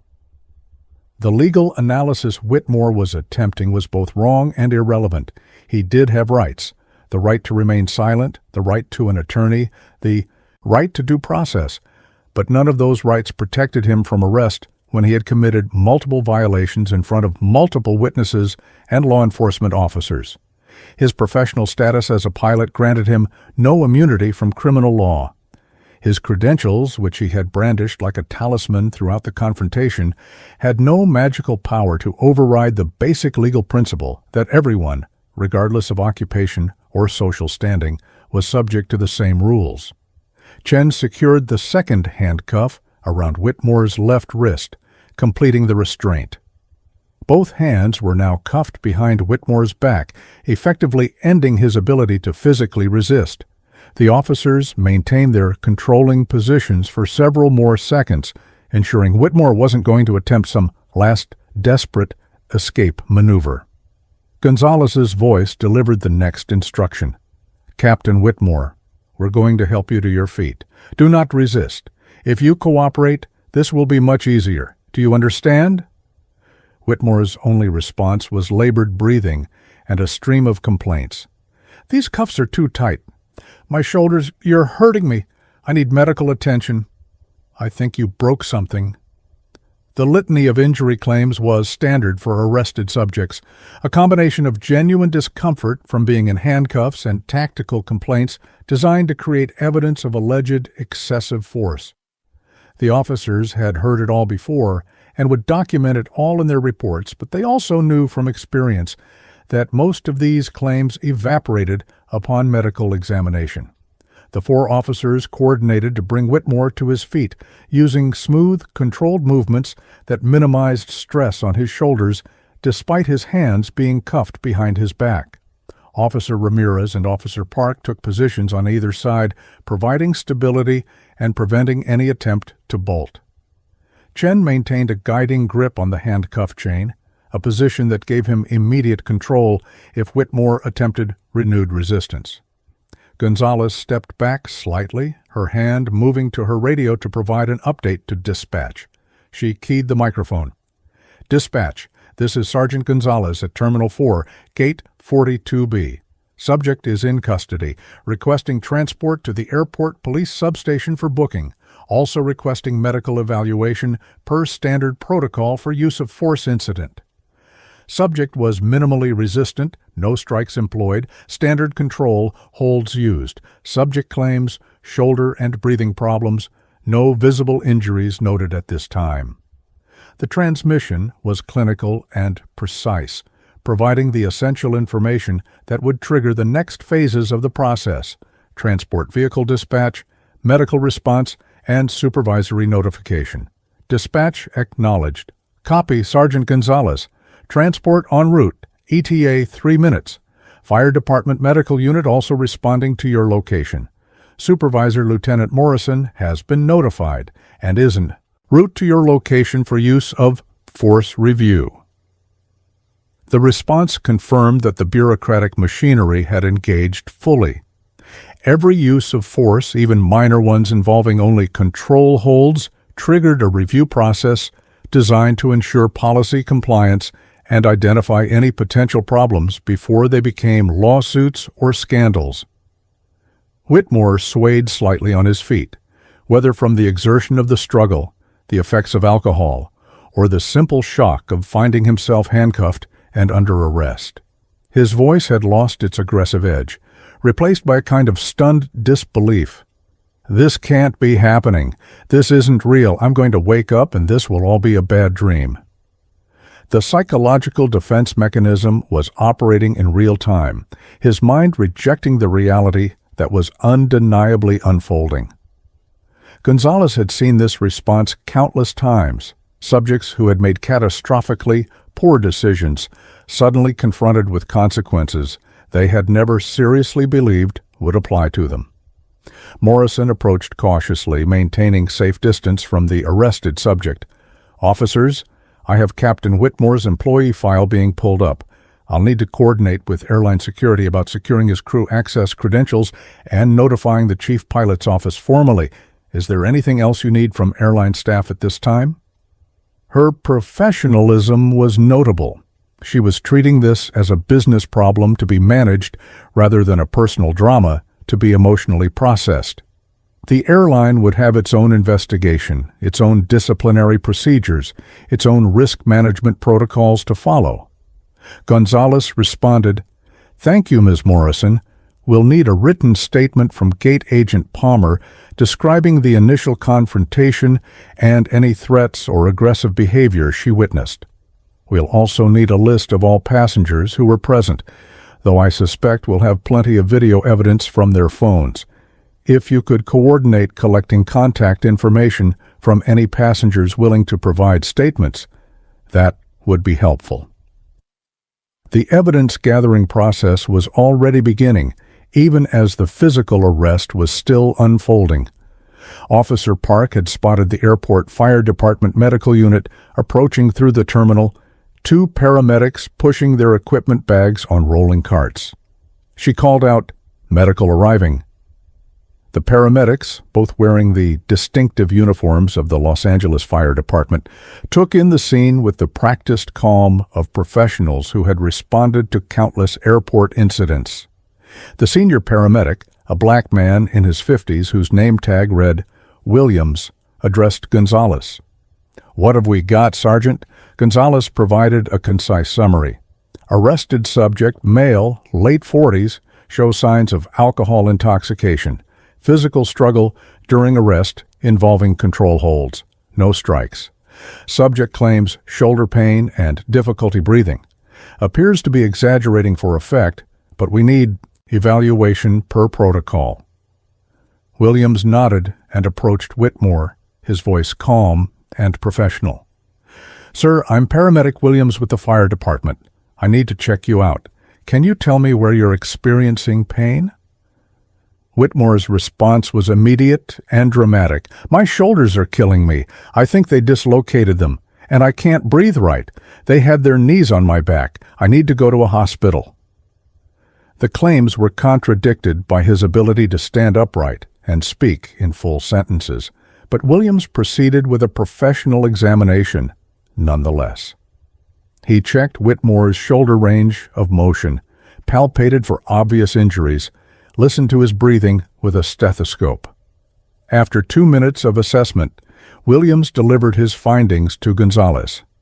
No obvious acute injuries. Shoulders have full range of motion. Breath sounds normal. Appears to have been crying more than hurting. Blood pressure is elevated, consistent with stress and possible intoxication. I'd recommend he be evaluated at the station if he continues complaining, but I don't see anything requiring emergency transport." Gonzalez acknowledged, "Copy that. Thank you, Paramedic Williams." Williams and his partner gathered their equipment and departed, their role in this particular drama complete. The transport van appeared at the edge of the gate area, a white vehicle with airport police markings on the sides. The driver, a veteran officer named Thompson, emerged and approached Gonzalez. "Ready for transport?" The machinery of arrest was proceeding exactly according to protocol and procedure. The physical struggle that resulted in Captain David Whitmore being forced to the ground had lasted approximately 45 seconds from initial contact to full control, but those 45 seconds contained the kind of intense, concentrated action that would be analyzed frame by frame in the days and weeks to come. Sergeant Maria Gonzalez's body camera had captured every moment in high-definition clarity. Whitmore's aggressive shove that initiated the use of force, the officer's coordinated response, Whitmore's continued resistance despite repeated commands, and the careful application of control techniques designed to minimize injury while establishing custody. The footage would become Exhibit A in multiple proceedings: the criminal case against Whitmore, the internal affairs review of the officer's conduct, the airline's disciplinary action, and inevitably the court of public opinion on social media. The moment Whitmore's hand had made contact with Gonzalez's shoulder in that aggressive shove, the legal and tactical landscape had transformed completely. Prior to that moment, Whitmore was a difficult passenger creating a disturbance, subject to removal from the terminal, but not necessarily facing criminal charges.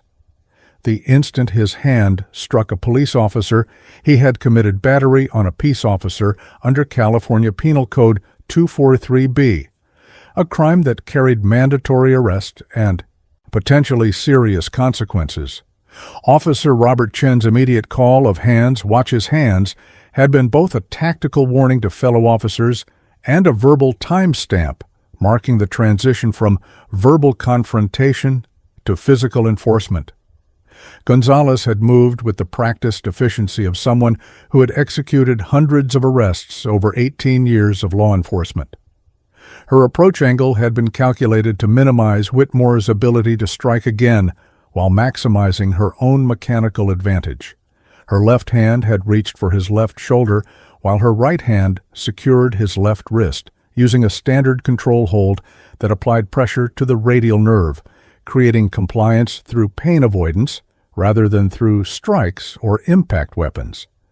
Her voice had remained calm throughout, continuing to issue commands even as her body executed the physical techniques. "Stop resisting! Put your hands behind your back! You are under arrest!" Whitmore's resistance had been substantial but uncoordinated, the flailing of someone with no training in fighting or grappling. His body had bucked and twisted, his feet attempting to find purchase on the polished terminal floor, his voice rising in protests and appeals to bystanders. Officer Chen had secured Whitmore's right arm using a similar wrist control technique, the two officers working in mirror image to control both of Whitmore's upper limbs. The coordination had been seamless, the product of extensive training and real-world experience working together. Neither officer had struck Whitmore despite his continued resistance, giving them legal justification to do so. The two backup officers, Ramirez and Park, had closed in to assist with controlling Whitmore's lower body. Officer Park had taken a position controlling Whitmore's legs, using a knee-on-thigh technique that prevented kicking without placing pressure on his back or restricting his breathing. The technique was specifically designed to address the concerns about positional asphyxia that had resulted from high-profile deaths in police custody over the previous years. Park's positioning was textbook, enough pressure to control movement, not enough to restrict breathing, and constant verbal communication with the other officers about what she was doing. Officer Ramirez had moved to assist Chen with Whitmore's right side, the two officers working together to overcome Whitmore's attempts to prevent his hand from being secured behind his back.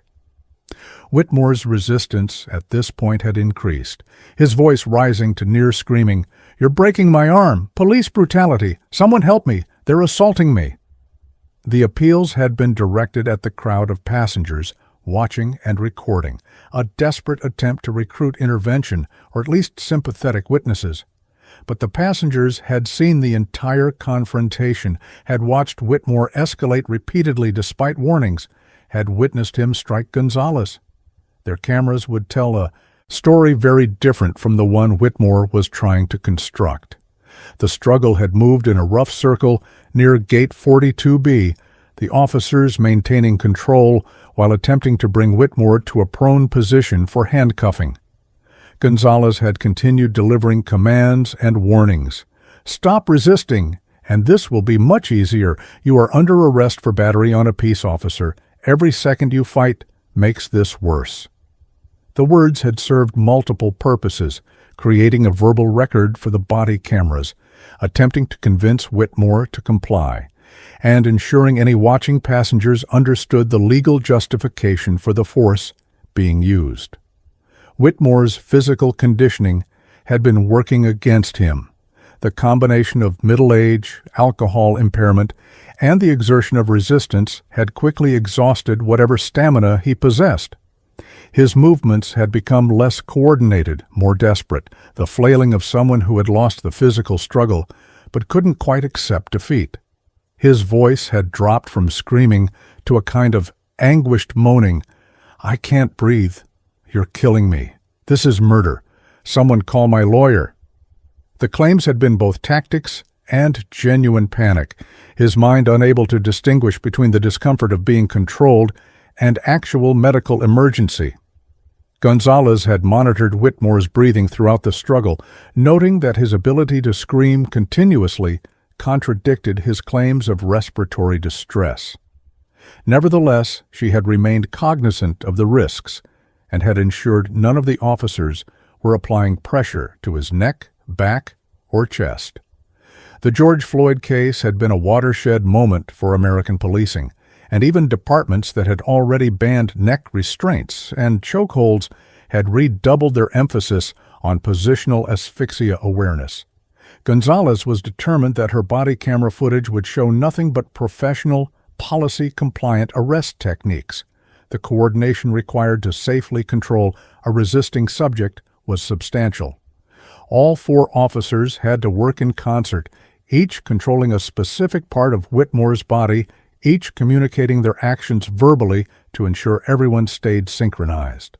Officer Ramirez had called out, "Going prone," controlling the right arm, to alert the other officers that he was about to increase downward pressure on Whitmore's right side. Chen had echoed, "Right arm secured, preparing for cuffing," to signal that his portion of the control was established. Park had announced, "Legs controlled, no kicking," to confirm that Whitmore could not strike any of the officers with his feet.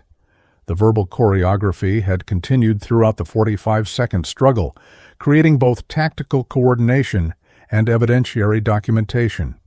Every command, every warning, every status update was being captured on multiple body cameras. The footage would later be time-stamped, transcribed, and analyzed to ensure policy compliance.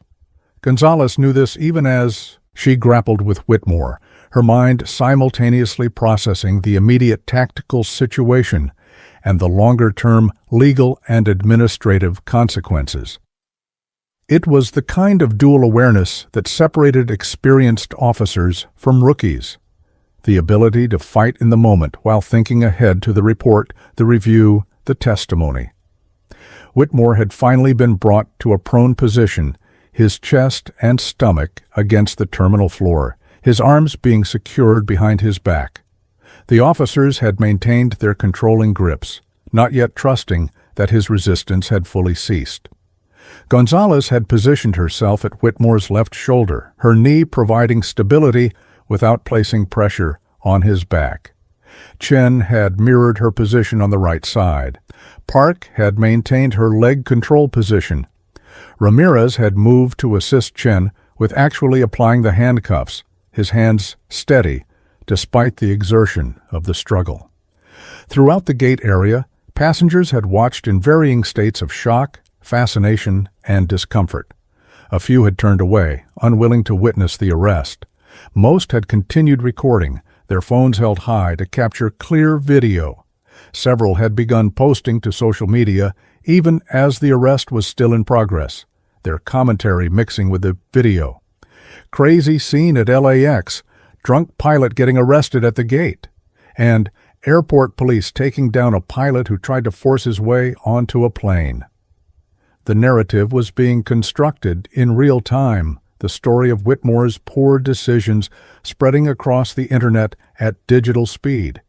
Gate agent Jessica Palmer had retreated to the customer service desk, her face pale and her hands shaking. Gate supervisor Patricia Morrison stood beside her, one hand on Palmer's shoulder in support. Morrison's expression was professional but grim. She was already thinking ahead to the reports, the investigations, the media inquiries. The airline would want to distance itself from Whitmore's actions while also protecting its own liability. The incident would generate internal reviews, policy examinations, and possibly lawsuits, all because one pilot couldn't accept that rules applied to him.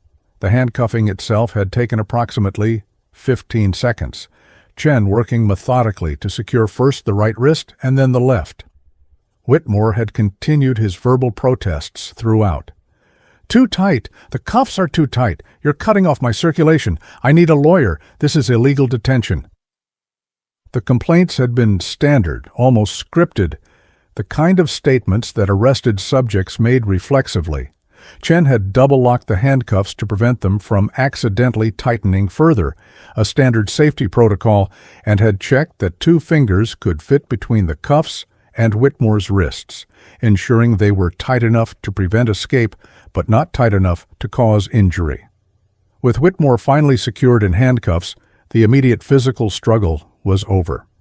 But the arrest was far from complete. Captain David Whitmore lay prone on the polished terminal floor of Gate 42B, his hands secured behind his back in steel handcuffs, his face pressed against the cool surface, his breathing heavy and labored from the exertion of his failed resistance. The 4 officers maintained their tactical positions around him for several long seconds, ensuring that his compliance was genuine and not simply a ruse to create an opening for renewed struggle. Sergeant Maria Gonzalez had seen subjects feign submission only to violently resist the moment officers relaxed their vigilance, and she was taking no chances with Whitmore, whose behavior throughout the confrontation had been erratic and unpredictable. Officer Robert Chen maintained his grip on the handcuff chain, a position that gave him immediate control over Whitmore's arm positioning and prevented any attempt to slip the cuffs or use them as weapons. His other hand rested on Whitmore's shoulder blade, ready to apply additional control pressure if needed. Officer Park had released her leg control position and stepped back slightly, creating space while remaining close enough to re-engage if Whitmore attempted to kick or roll. Officer Ramirez had taken a covering position, his attention split between Whitmore and the crowd of passengers, alert for any potential interference from sympathetic bystanders or opportunistic criminals using the distraction to their advantage. Gonzalez's voice cut through Whitmore's labored breathing with calm, professional authority. "Captain Whitmore, we're going to help you to your feet. Do not resist. If you cooperate, this will be much easier for everyone. Do you understand me?" Whitmore's response was a mixture of continued complaints and grudging acknowledgement. "Yes, fine, whatever. These cuffs are too tight. I think you broke my shoulder. I can barely breathe. I need medical attention." The litany of injury claims had begun immediately upon being secured, exactly as Gonzalez had predicted. She responded in the same calm tone. "Medical has already evaluated you and found no acute injuries. We'll have you evaluated again at the station. Now we're going to help you to your feet on my count. 3, 2, 1, up." The 4 officers worked in coordinated unison to bring Whitmore from prone to standing, using smooth, controlled movements designed to minimize stress on his shoulders despite his hands being cuffed behind his back. Chen and Ramirez each gripped one of Whitmore's upper arms, providing stability and lift. Park steadied his lower back. Gonzalez maintained a guiding hand on his shoulder, ready to redirect if he attempted any sudden movements. The teamwork was practiced and efficient, the product of extensive training in prisoner control and transport. Within 3 seconds, Whitmore was upright, swaying slightly, but stable. His appearance had deteriorated dramatically from the confident, aggressive figure who had first approached the gate, agent less than 20 minutes earlier. His white dress shirt, which had been crisp and professional at the start of the confrontation, was now wrinkled and stained from contact with the terminal floor. His face was flushed red, whether from exertion, alcohol, or emotional distress. Sweat darkened his collar and armpits. His carefully combed hair was disheveled, sticking up at odd angles. Most striking was the change in his eyes. The aggressive certainty that had characterized his earlier behavior had given way to a kind of stunned disbelief, the look of someone whose mental model of reality had just collided catastrophically with actual reality. The passengers throughout Gate 42B maintained their watching positions, phones still recording, documenting every moment of the arrest and its aftermath. Some had begun drifting back toward the boarding area, satisfied that the excitement was over and eager to catch their own flights. Others remained riveted, recognizing that they were witnessing the kind of viral moment that would dominate social media for days. A few passengers were already typing furiously on their phones, providing real-time commentary to their social media followers. Just watched a drunk pilot get arrested trying to force his way onto a plane at LAX. Absolutely insane. Full video coming soon. LAX, shan't pilot arrest? Just airport drama. Gate Supervisor Patricia Morrison had activated the terminal's incident management protocols, coordinating with airline security, airport administration, and the airline's corporate legal team. Her phone conversation was audible in fragments. Yes, Captain Whitmore. Arrested by airport police. Battery and trespassing charges expected. Full investigation by both airport police and FAA. His flight assignment has been canceled. Yes, I'll send you the witness list. The bureaucratic machinery was grinding into motion, each institutional player beginning their separate but interconnected processes of investigation, documentation, and risk management. Gonzalez keyed her radio. Dispatch, subject is secured and ambulatory. Ready for transport when the van arrives. What's the ETA? The response came within seconds. Transport pulling into the terminal access road now, Sergeant. Should be at your location within 60 seconds. Gonzalez acknowledged and turned her attention back to Whitmore, who had begun a new round of protests now that he was vertical. I want to call my lawyer. I have the right to a phone call. You can't deny me legal representation. This is illegal detention. I haven't been charged with anything. Officer Chen responded in the same measured, professional tone the officers had maintained throughout the encounter. Captain Whitmore, you have been charged.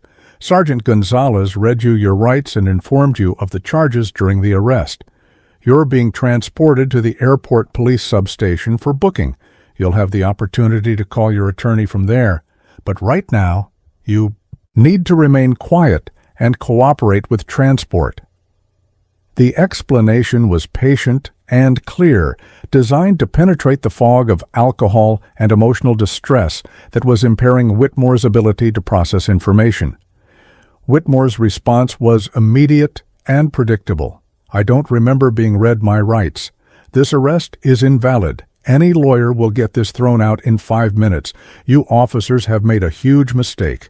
When my union gets involved, you'll all be facing lawsuits.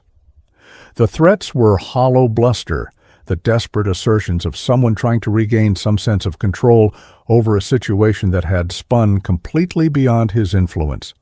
But Gonzalez knew from experience that many arrested subjects needed to preserve some fiction of power, some belief that they would ultimately prevail in order to maintain psychological equilibrium. She made no effort to argue or correct him, simply maintained her professional bearing and waited for the transport van. The white van with airport police markings pulled up to the gate area access point, the driver leaving the engine running as he emerged. Officer Thompson was a 20-year veteran with the weathered appearance of someone who had seen every variety of human behavior that airports produced. His eyes took in the scene with practiced assessment: one handcuffed subject, 4 officers in control, no immediate safety concerns, routine transport situation. He nodded to Gonzalez. "Ready when you are, Sergeant." Gonzalez acknowledged. "Subject is mostly compliant now. Some verbal resistance, but no physical issues expected during transport. He's been claiming various injuries, but medical cleared him." Thompson opened the rear door of the transport van, revealing the secured compartment designed for prisoner transport. The interior was stark and functional. Molded plastic bench seating, heavy-duty restraint points, plexiglass partition separating the prisoner area from the driver's compartment, and cameras recording from multiple angles. There was no comfort or dignity in the space, which was intentional. The transport van was designed to safely convey arrested subjects from point of arrest to booking facility. Nothing more. Whitmore stared at the interior with an expression of horror, as though he had never seriously believed this moment would arrive. His voice rose in renewed protest. "You're putting me in there? Like a common criminal? I'm a commercial airline captain. I have a top-secret security clearance. I go through background checks every year. This is insane. I demand to speak to a supervisor." Gonzalez responded with admirable patience. "I am the supervisor for this sector, Captain Whitmore. You've been arrested for battery on a police officer, resisting arrest, and trespassing. You will be transported to the airport police substation. You will be booked. You will be processed, and then you'll have the opportunity to contact your attorney and arrange bail. That's how the system works, regardless of your profession." Officers Chen and Ramirez guided Whitmore toward the open van door, their grips firm but not aggressive, simply ensuring he moved in the desired direction. Whitmore's feet dragged slightly, his body language conveying reluctance without quite crossing the line into active resistance. His voice had taken on a pleading quality. "Please, can't we just forget this happened? I'll leave the airport. I'll take a cab to San Francisco. I'll never come back to this terminal. Just let me go. I have a family. I have a career. You're ruining my life over nothing." The plea was almost pathetic, the desperate bargaining of someone finally grasping the magnitude of consequences. But it was also far too late. Gonzalez had given Whitmore multiple opportunities to de-escalate, to comply, to choose a different path. He had rejected every single one, driven by the toxic combination of alcohol, entitlement, and an inability to accept that rules applied to him. The time for mercy or discretion had passed when his hand struck Gonzalez's shoulder, transforming the encounter from a customer service dispute into a criminal matter. She responded with finality. "You chose this outcome, Captain Whitmore. You had multiple opportunities to leave peacefully. You chose to escalate at every stage. Now you face the consequences. Get in the van." With Chen and Ramirez providing guidance and Park providing rear security, Whitmore was maneuvered into the transport van's prisoner compartment. The process required some careful positioning to get him seated while his hands remained cuffed behind his back, but the officers had performed this maneuver countless times and executed it smoothly. Once Whitmore was seated on the molded plastic bench, Chen secured a safety restraint across his chest, preventing him from standing or moving around during transport. Thompson double-checked the restraint and confirmed, "Subject secured, ready for transport." Gonzalez leaned into the van, making direct eye contact with Whitmore. "Captain Whitmore, the drive to the police station will take approximately 10 minutes. You will remain seated and quiet. Any attempt to damage the van, hurt yourself, or interfere with transport will result in additional charges. Do you understand?" Whitmore's response was barely audible, all the fight drained out of him. "Yes." Gonzalez nodded and stepped back, allowing Thompson to close the van door with a solid metallic thunk that had its own finality. The interior of the airport police transport van was deliberately austere, designed with security and functionality as the only priorities. Captain David Whitmore sat on the hard, molded plastic bench, his hands still secured behind his back in steel handcuffs, his body restrained by the safety harness across his chest, his face pale and his eyes fixed on nothing in particular. The plexiglass partition separating the prisoner compartment from the driver's area was scratched and clouded from years of service, distorting his view of Officer Thompson in the driver's seat. The cameras mounted in the van ceiling recorded every moment in high definition, creating yet another layer of documentation to add to the body camera footage, the witness videos, and the written reports that would form the evidentiary foundation of the prosecution's case. Officer Thompson had been transporting arrested subjects for the better part of 15 years, and he had developed a practiced routine that balanced security concerns with basic human decency. He adjusted his rearview mirror to maintain visual contact with Whitmore, then keyed his radio to notify dispatch.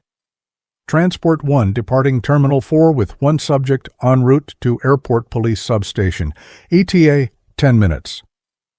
The acknowledgement came immediately. Copy, Transport 1. Safe travels. Thompson shifted the van into drive and began navigating through the complex network of service roads that connected the various terminals of Los Angeles International Airport. Whitmore remained silent for the first 2 minutes of the journey, his mind apparently struggling to process the catastrophic reversal of his circumstances.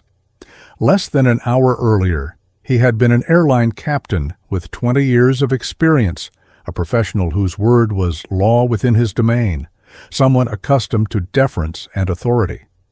Now he sat in a police van, handcuffed and arrested, facing criminal charges that could end his career permanently. The cognitive dissonance was visible in his expression, the incomprehension of someone whose internal narrative about how the world worked had just been violently disproven. Then the bargaining began. Whitmore's voice emerged tentative and almost conversational, as though he and Thompson were just two professionals discussing a minor misunderstanding. "Officer, can I ask you something? How long have you been on the force?" Thompson kept his eyes on the road but responded in a neutral tone, "About 20 years." "Why?" Whitmore's voice took on a note of camaraderie. "So you've been doing this a while. You understand how things work. You know that sometimes situations escalate and people make mistakes. I'm sure you've seen cases where charges get dropped, where everyone agrees to just move on." Thompson recognized the tactic immediately, the attempt to establish common ground, to position himself as a fellow professional rather than a criminal subject, to plant the seed that this arrest was somehow discretionary and reversible. He had heard variations of this approach hundreds of times from subjects who believed they could talk their way out of consequences. His response was professional but firm. "Captain Whitmore, I'm just the transport officer. I don't make decisions about charges or prosecution. That's handled by the sergeant who arrested you, the district attorney's office, and ultimately the courts. My job is to get you safely to the station for booking, that's all." Whitmore was undeterred, his voice gaining confidence as he continued to construct his appeal. "I understand that. But you have influence. You work with these people every day. If you were to tell them that I was cooperative during transport, that I'm not actually a threat, that this whole thing was just a misunderstanding blown out of proportion, that would carry weight.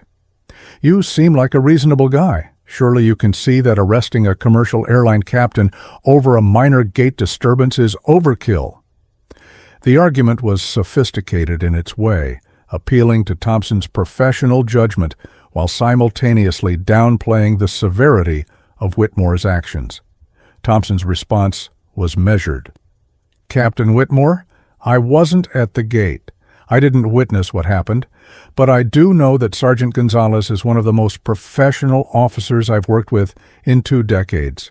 If she arrested you, it's because you committed arrestable offenses.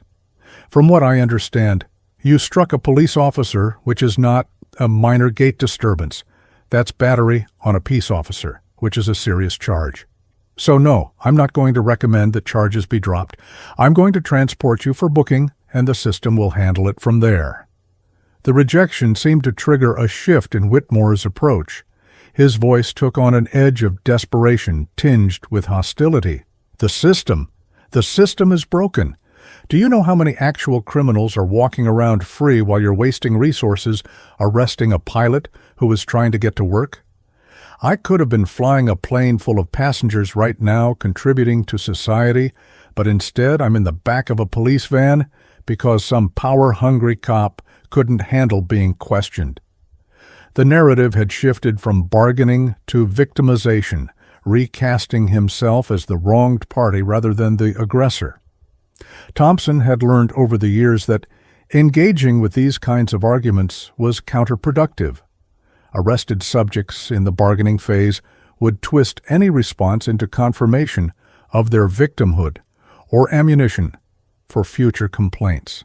His response was deliberately non-committal. I understand you're upset, Captain Whitmore.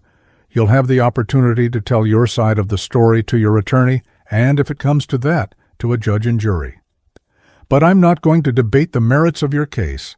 Just sit back and try to relax for the rest of the drive. Whitmore's frustration was palpable in his next statement. Relax? Relax?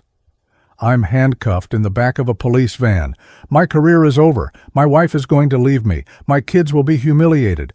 All because I tried to access an aircraft I'm qualified to fly. How am I supposed to relax? The emotional rawness of the statement suggested that reality was beginning to penetrate the defensive barriers of denial and rationalization. The consequences were no longer abstract possibilities, but looming certainties, and Whitmore was starting to genuinely comprehend what he had done to himself. Thompson's tone softened fractionally, not out of sympathy for Whitmore's choices, but out of basic human recognition of another person's suffering. Captain Whitmore, I can't speak to what's going to happen with your career or your family. Those are consequences you'll have to deal with. But I can tell you from experience that how you handle things from this point forward matters. If you cooperate with the booking process, if you're respectful to the officers and staff at the station, if you take responsibility for your actions, that will be noted. It might not change the charges, but it will be part of the record. On the other hand, if you continue to be combative and blame everyone else, that will also be noted. The advice was more than Thompson typically offered to transported subjects, but something about Whitmore's complete meltdown prompted the guidance. Perhaps it was the recognition that Whitmore wasn't a career criminal, but rather someone who had made catastrophically poor decisions while impaired. Perhaps it was simply Thompson's experience suggesting that a moment of genuine counsel might prevent additional charges from being filed if Whitmore caused problems during booking. Whatever the motivation, the words seemed to land with some impact. Whitmore's voice emerged smaller, almost childlike. I wasn't trying to hurt anyone. I just needed to get to San Francisco. I had a few drinks because I was stressed about the earlier flight I missed. Everything just spiraled out of control. I don't even remember pushing that sergeant. Did I really push her? The question suggested genuine uncertainty, the alcohol and adrenaline having potentially created gaps in his memory of the confrontation. Thompson responded, "According to the officers, yes, you made physical contact with Sergeant Gonzalez. That's on multiple body cameras and probably 24 civilian videos, so yes, you really pushed her." The confirmation seemed to drain something out of Whitmore. His shoulders sagged against the restraint harness, his head dropping forward. When he spoke again, his voice was barely audible over the road noise. "I've ruined everything. 20 years of perfect service, 20 years without a single incident, and I threw it all away in 20 minutes because I couldn't accept being told no. It was the first statement Whitmore had made that suggested genuine self-awareness and acceptance of responsibility. Thompson recognized the significance and responded carefully. That kind of thinking is what you need to bring to your attorney and to the process going forward. Taking responsibility is the first step toward making things right, whatever that ends up looking like. The van had exited the terminal area and was now navigating surface streets toward the airport police substation, a nondescript administrative building that housed booking facilities, holding cells, and the administrative apparatus of airport law enforcement. Thompson could see the building ahead, its parking lot visible in the distance.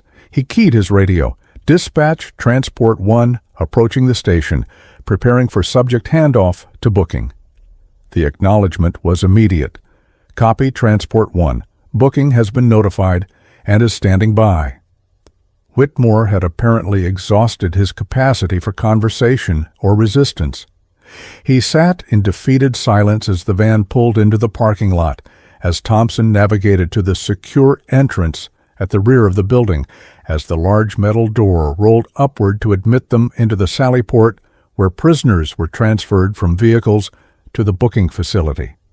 The transition from the bright California sunshine to the fluorescent-lit interior of the sally port was jarring, the institutional atmosphere immediately reinforcing the reality of Whitmore's situation. 2 officers emerged from the interior door to assist with the handoff. A Latino man in his 30s and a black woman in her 40s, both wearing the standard uniform of booking officers.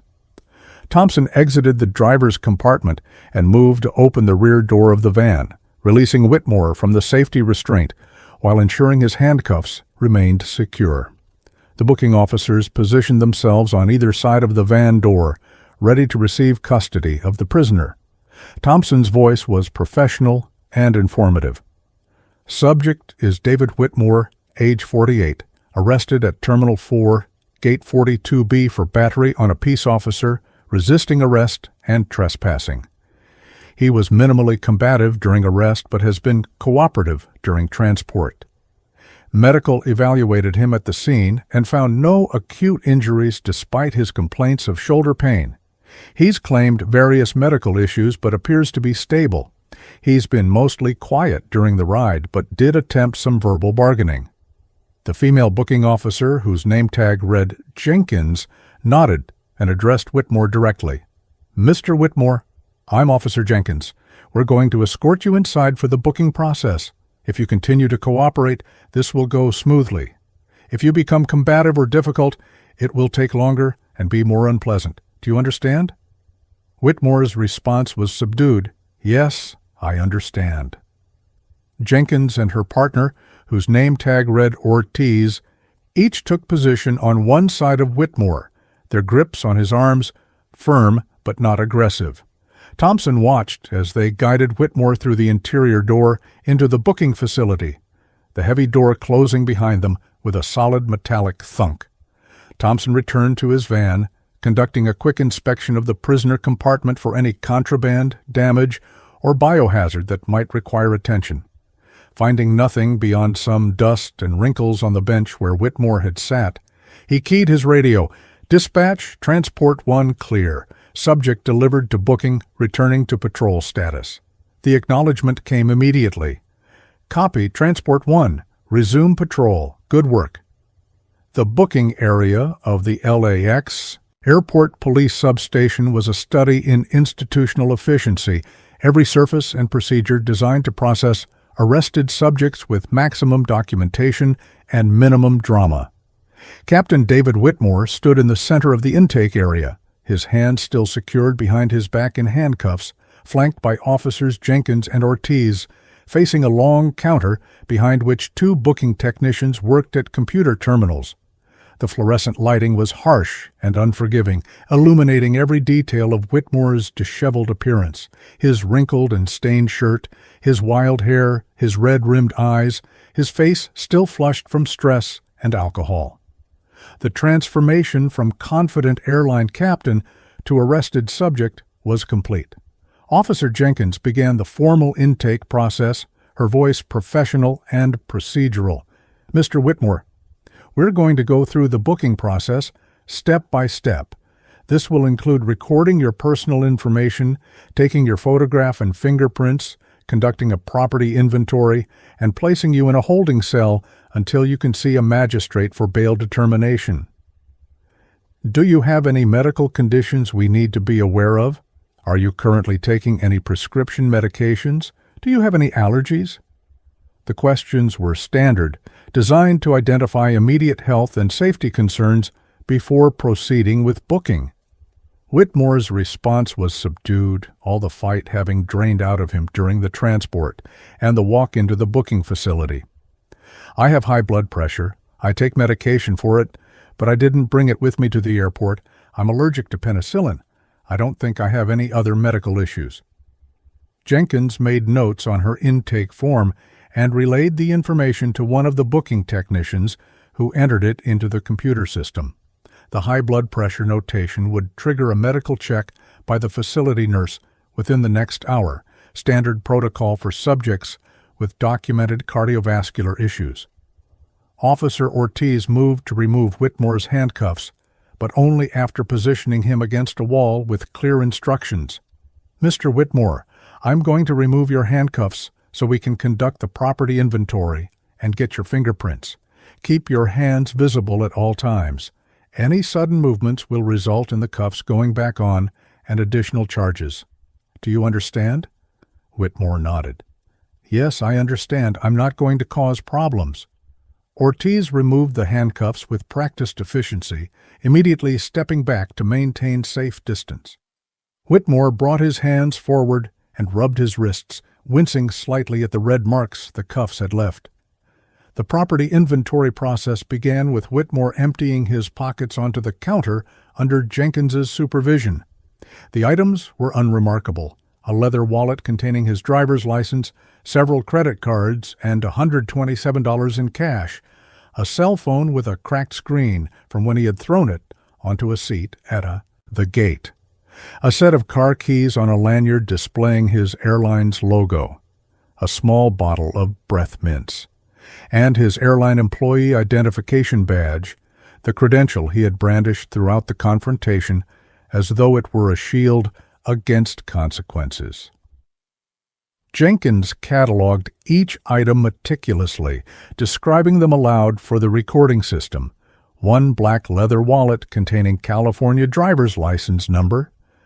The process took several minutes, creating an itemized record of everything in Whitmore's possession at the time of arrest.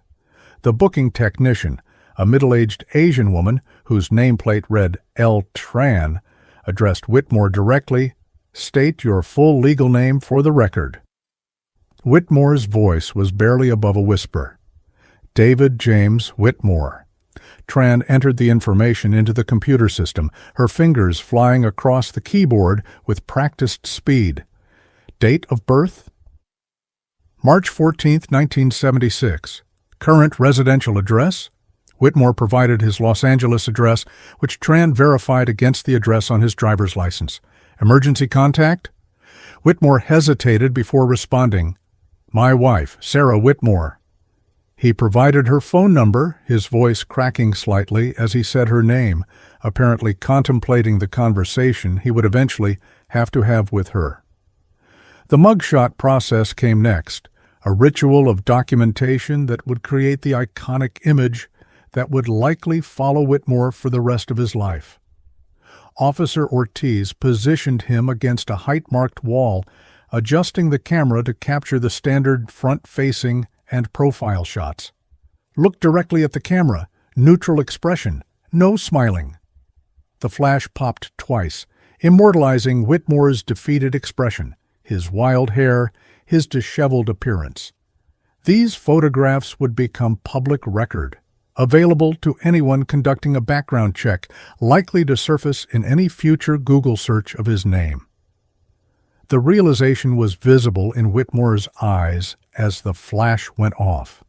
Fingerprinting followed, conducted with a modern digital scanner that captured high-resolution images of each finger.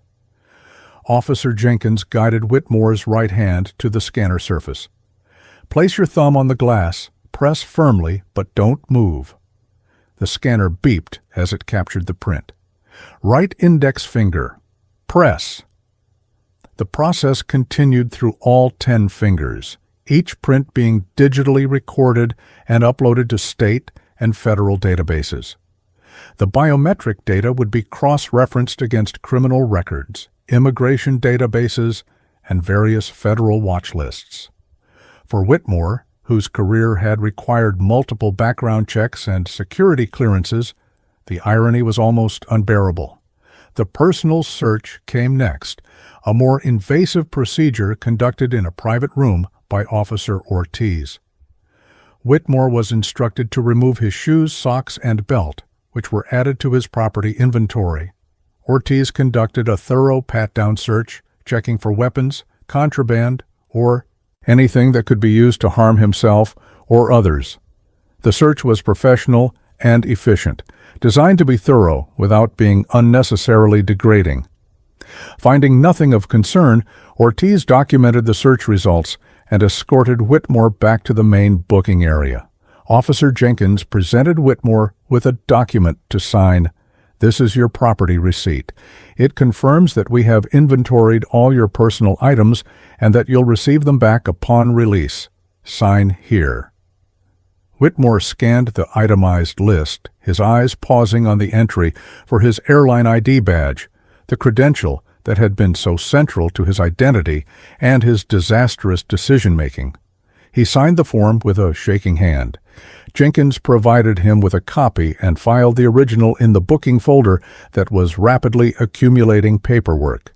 The formal charges were read next, a legal requirement that ensured the arrested subject understood exactly what they were being accused of. Officer Jenkins read from the arrest report that Sergeant Gonzalez had filed. David James Whitmore, you are charged with violation of California Penal Code, Section 243B, battery on a peace officer, California Penal Code Section 148A. 1. Resisting, delaying, or obstructing a peace officer, and California Penal Code Section 602, trespassing. You will appear before a magistrate within 48 hours for a bail hearing. Do you understand these charges? Whitmore's voice was hollow. Yes. Jenkins continued, you have the right to remain silent. Anything you say can and will be used against you in a court of law. You have the right to an attorney. If you cannot afford an attorney, one will be appointed for you. Do you understand these rights? Whitmore nodded. Yes, I want to call my attorney. Jenkins acknowledged, you'll be given access to a phone after we complete the booking process. You'll have 15 minutes to make your calls. If you need to contact a bail bondsman, we can provide you with a list of licensed bondsmen who work with this facility. The medical evaluation came next, conducted by a facility nurse who examined Whitmore's physical condition and documented his complaints.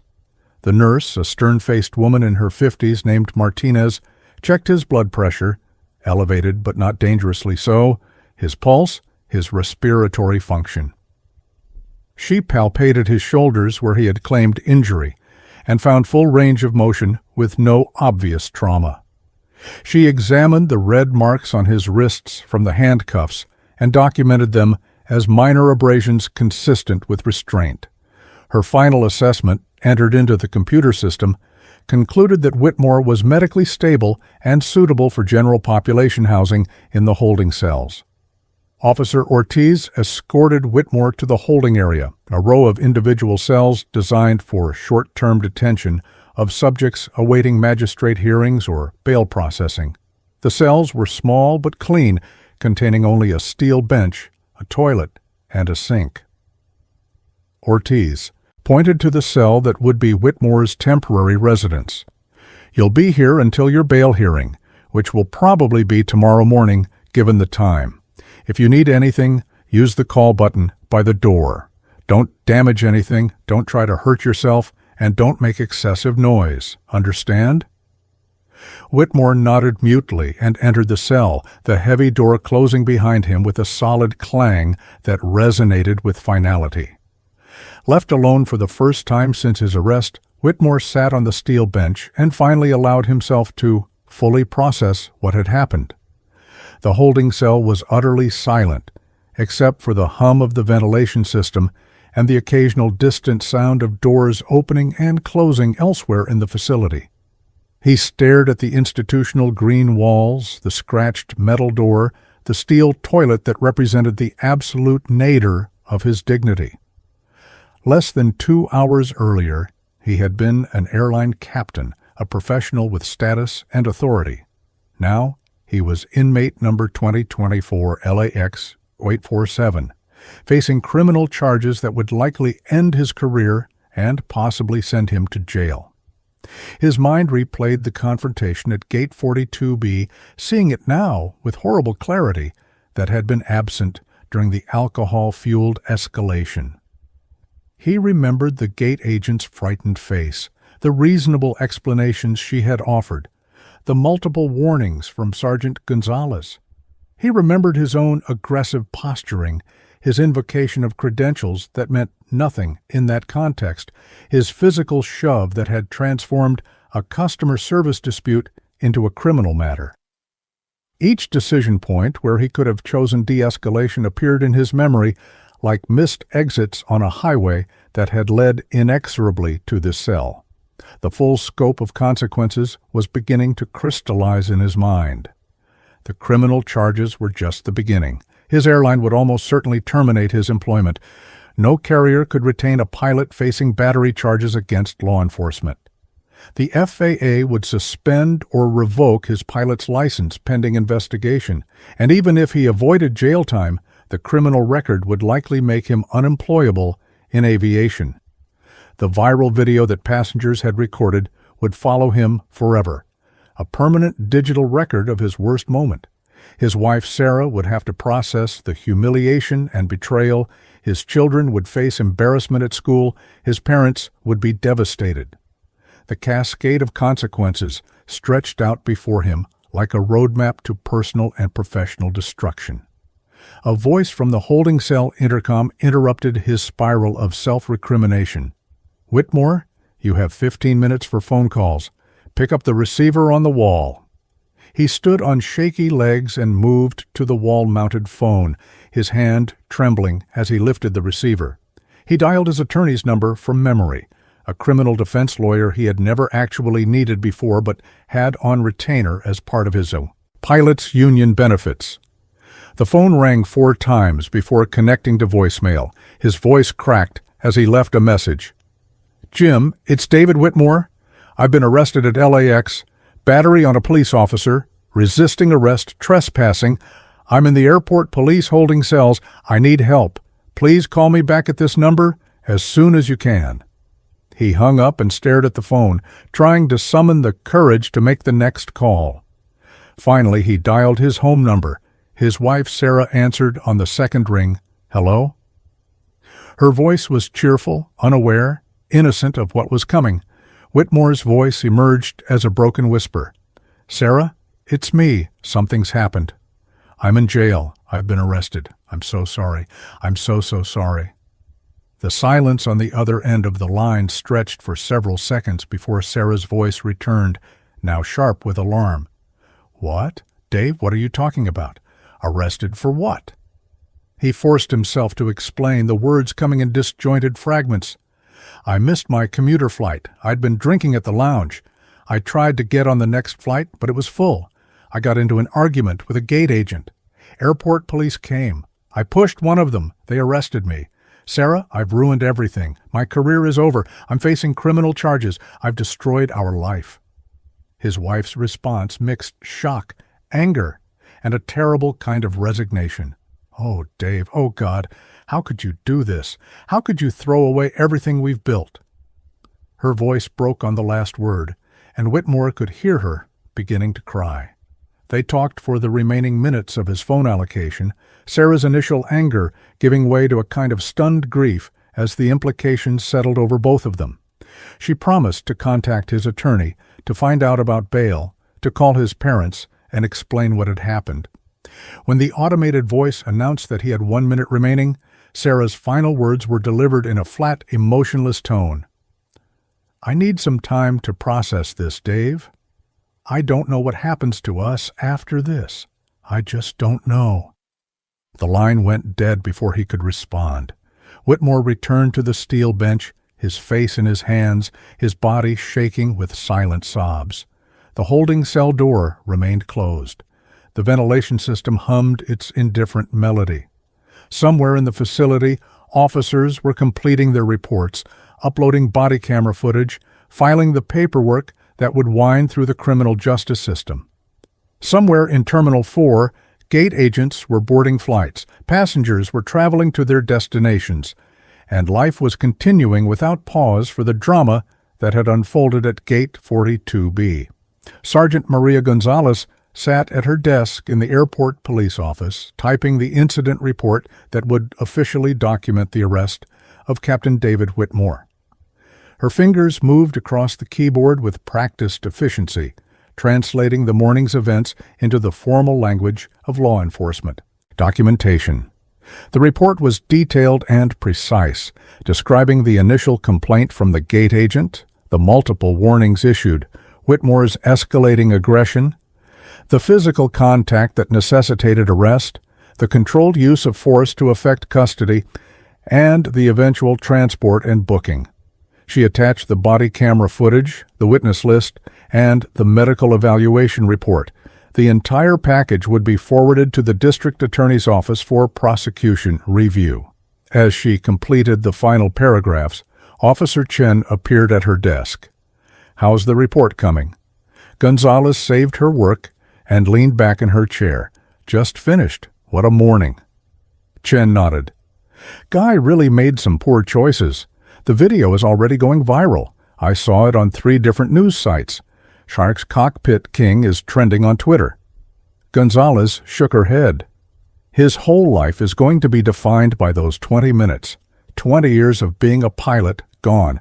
Family, reputation, career, all destroyed because he couldn't accept being told no." Chen was silent for a moment before responding. "Do you ever feel bad for them? The ones who just completely self-destruct like that?" Gonzalez considered the question carefully. "Sometimes. But then I remember that we gave him every opportunity to de-escalate. Multiple warnings, multiple chances to walk away. He chose escalation at every stage. My job is to enforce the law and maintain order, not to protect people from the consequences of their own decisions. He earned this arrest." Chen nodded his agreement and returned to his own desk.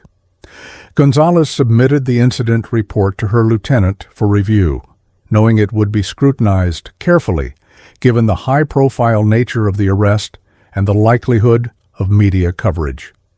Her phone buzzed with a text from the department's public information officer. "Need to coordinate statement about the pilot arrest. Media requests already coming in. Can you be available for a call in 30 minutes? She responded affirmatively and began preparing her thoughts for the inevitable media inquiries. In his holding cell, David Whitmore sat alone with his thoughts, his future reduced to uncertainty and consequences. The steel bench was hard and cold beneath him. The walls pressed in from all sides. The only sounds were the hum of ventilation and the occasional distant echo of footsteps in the corridor outside. He had nowhere to go, nothing to do, no way to undo the catastrophic cascade of decisions that had brought him to this moment. Outside the window of the airport police station, visible only as a small rectangle of sky from Whitmore's cell, aircraft continued their endless ballet of departures and arrivals, silver bodies climbing into blue sky, pilots at their controls, making the thousands of small decisions that defined professional aviation. Somewhere among those aircraft might have been the flight Whitmore was supposed to operate, now being flown by a reserve pilot called in to cover his absence. The world of aviation was continuing without him, indifferent to his fall, moving forward with the same precision and professionalism it demanded from everyone who participated in it. Justice, such as it was, had been served. Order had been restored. The system had processed another subject who had chosen to resist authority, and the machinery of consequences was now in motion. Captain David Whitmore's story would become a cautionary tale, a viral video with millions of views, a case study in how quickly a professional life could be destroyed by poor decisions and unchecked entitlement. But for Sergeant Maria Gonzalez and the other officers who had responded to Gate 42B that morning, it was simply another day on the job, another incident documented and resolved, another example of the thin blue line between order and chaos. The booking process was complete. The arrest had been documented. The wheels of justice were turning.